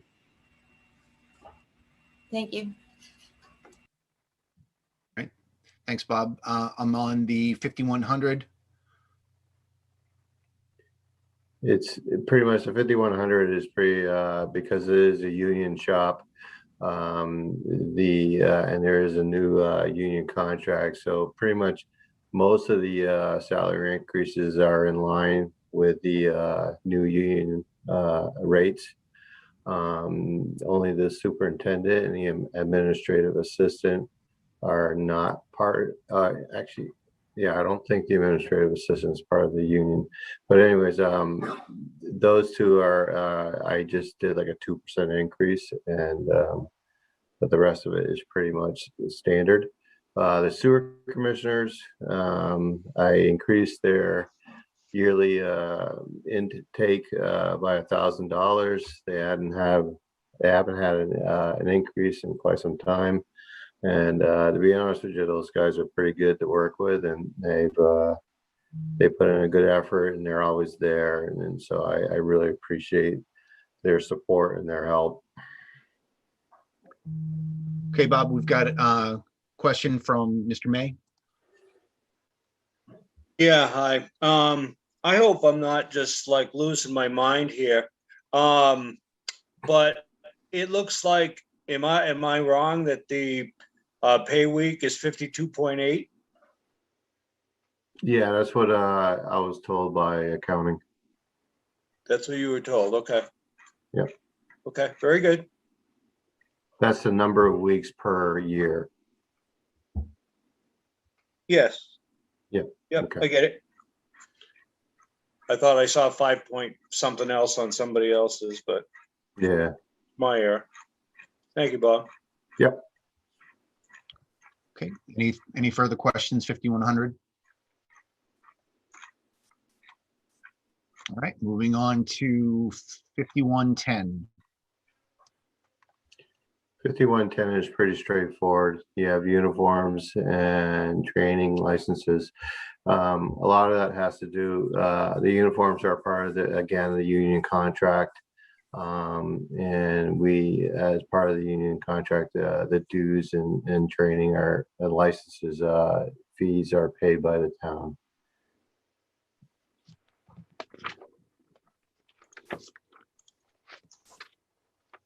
Questions, 5110? All right. 5200, services. It's pretty much, there's not much has changed. All I did is I added a couple new categories to better keep track of some of the services that we have at the plant. And so I just made a few new line items and moved some money around to cover it. So lab testing has increased in cost a little bit, but that overall number is only changed by like $3,000 from last year.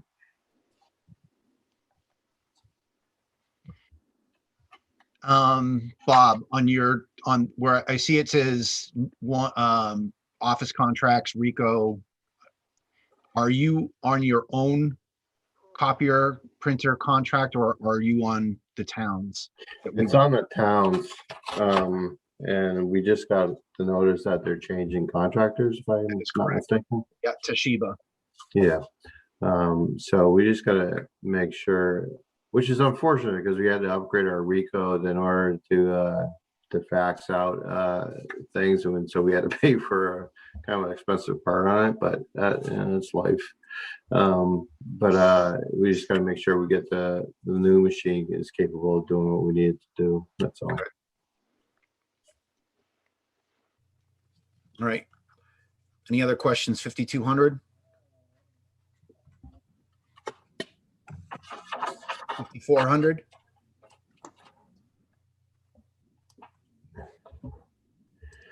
$5,400. As you can see, the chemicals have gone up quite a bit, and surprisingly enough, they haven't really changed that much in price. I think it's just the way the previous superintendent kept track of it. The lab supplies are pretty much the same.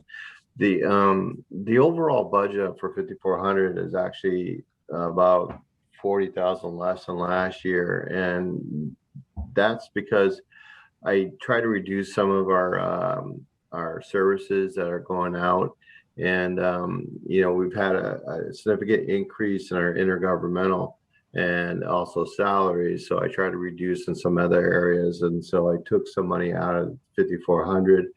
And I feel that the way things are going this year, that we should be okay for FY22 going forward. So that's why that number is less than versus FY21.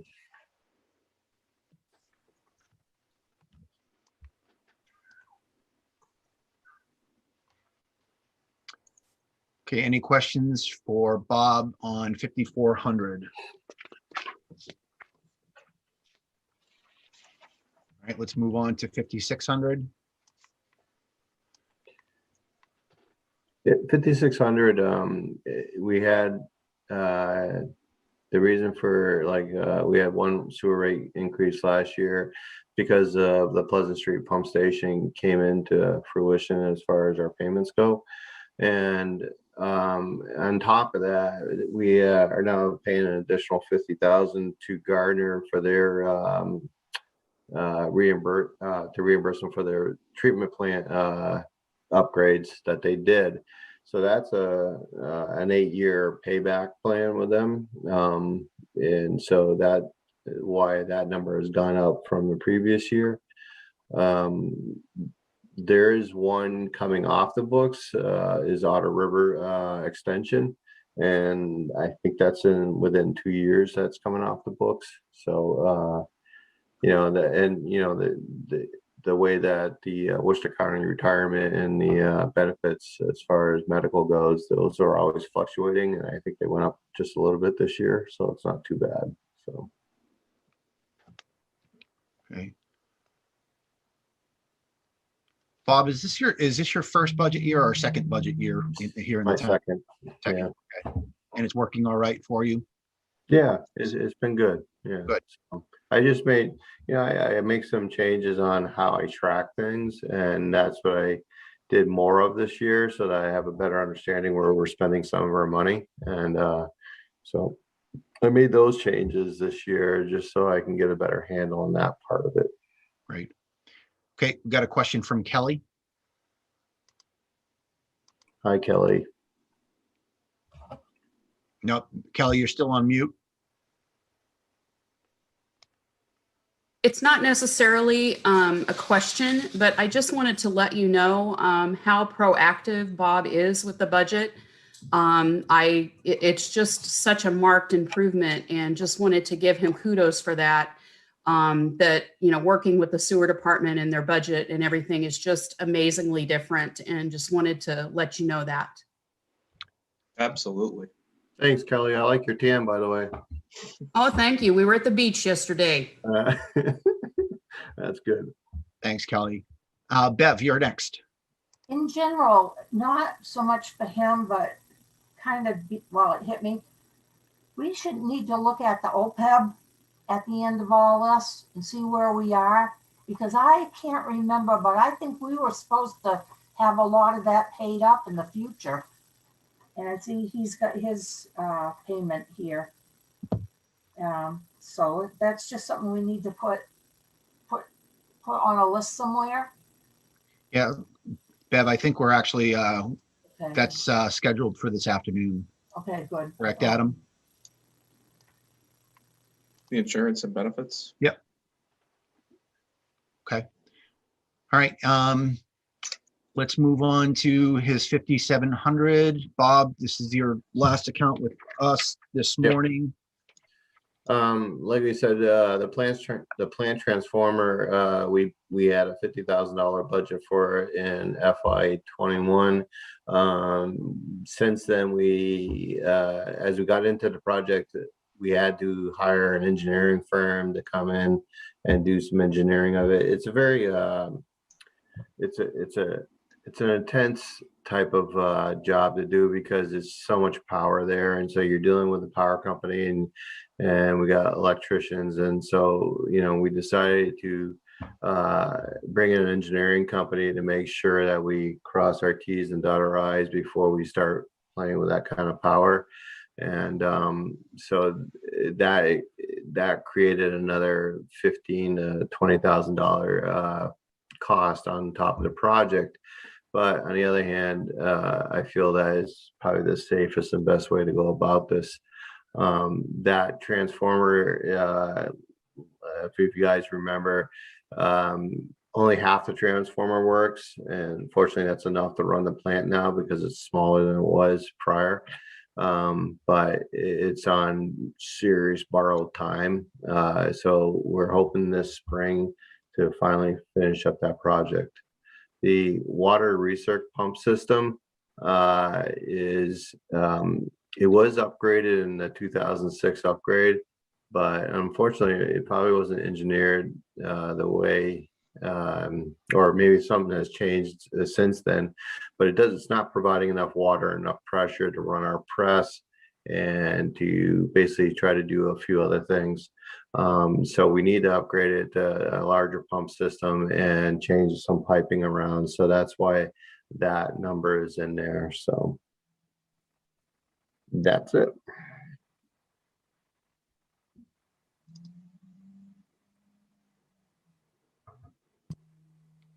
All right, thank you, Bob. Any questions on 5700? Mr. Chairman? The only question I have is, have both of the items been brought before Capitol? Yes, they have. Thank you very much, Bob. Yep. Great job. Thank you.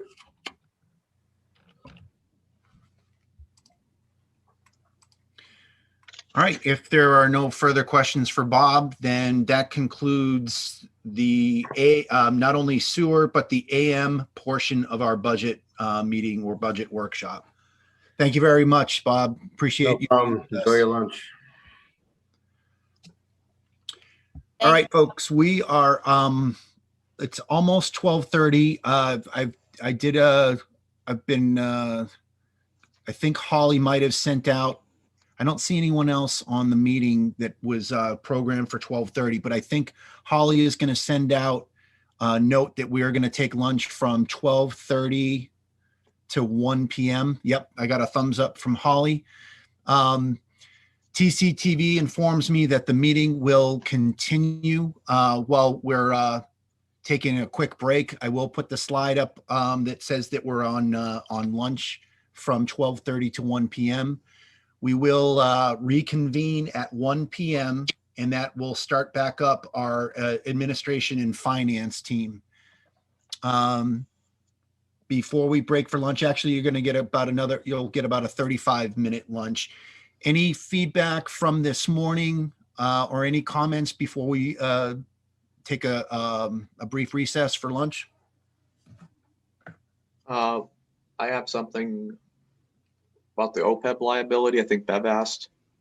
She did. She wanted us to not lose sight of. I think she had a question specifically about in a couple of years we have a change. I think that was where we had that, not a cliff, but a positive cliff. But she wanted to have that further discussion on that. Yes, so our OPEB liability went down for the town from 7.7 million to 4.8 million roughly. Okay. For the town. All right. I just looked that up.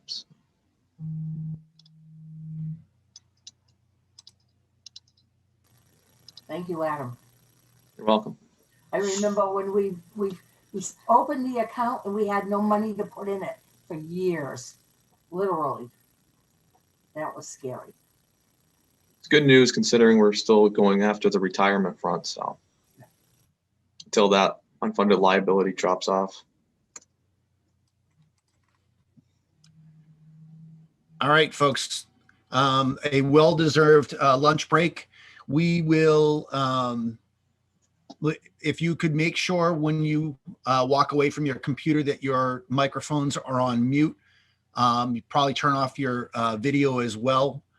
And then we will reconvene at not 1300, I'm using military time, 1 p.m.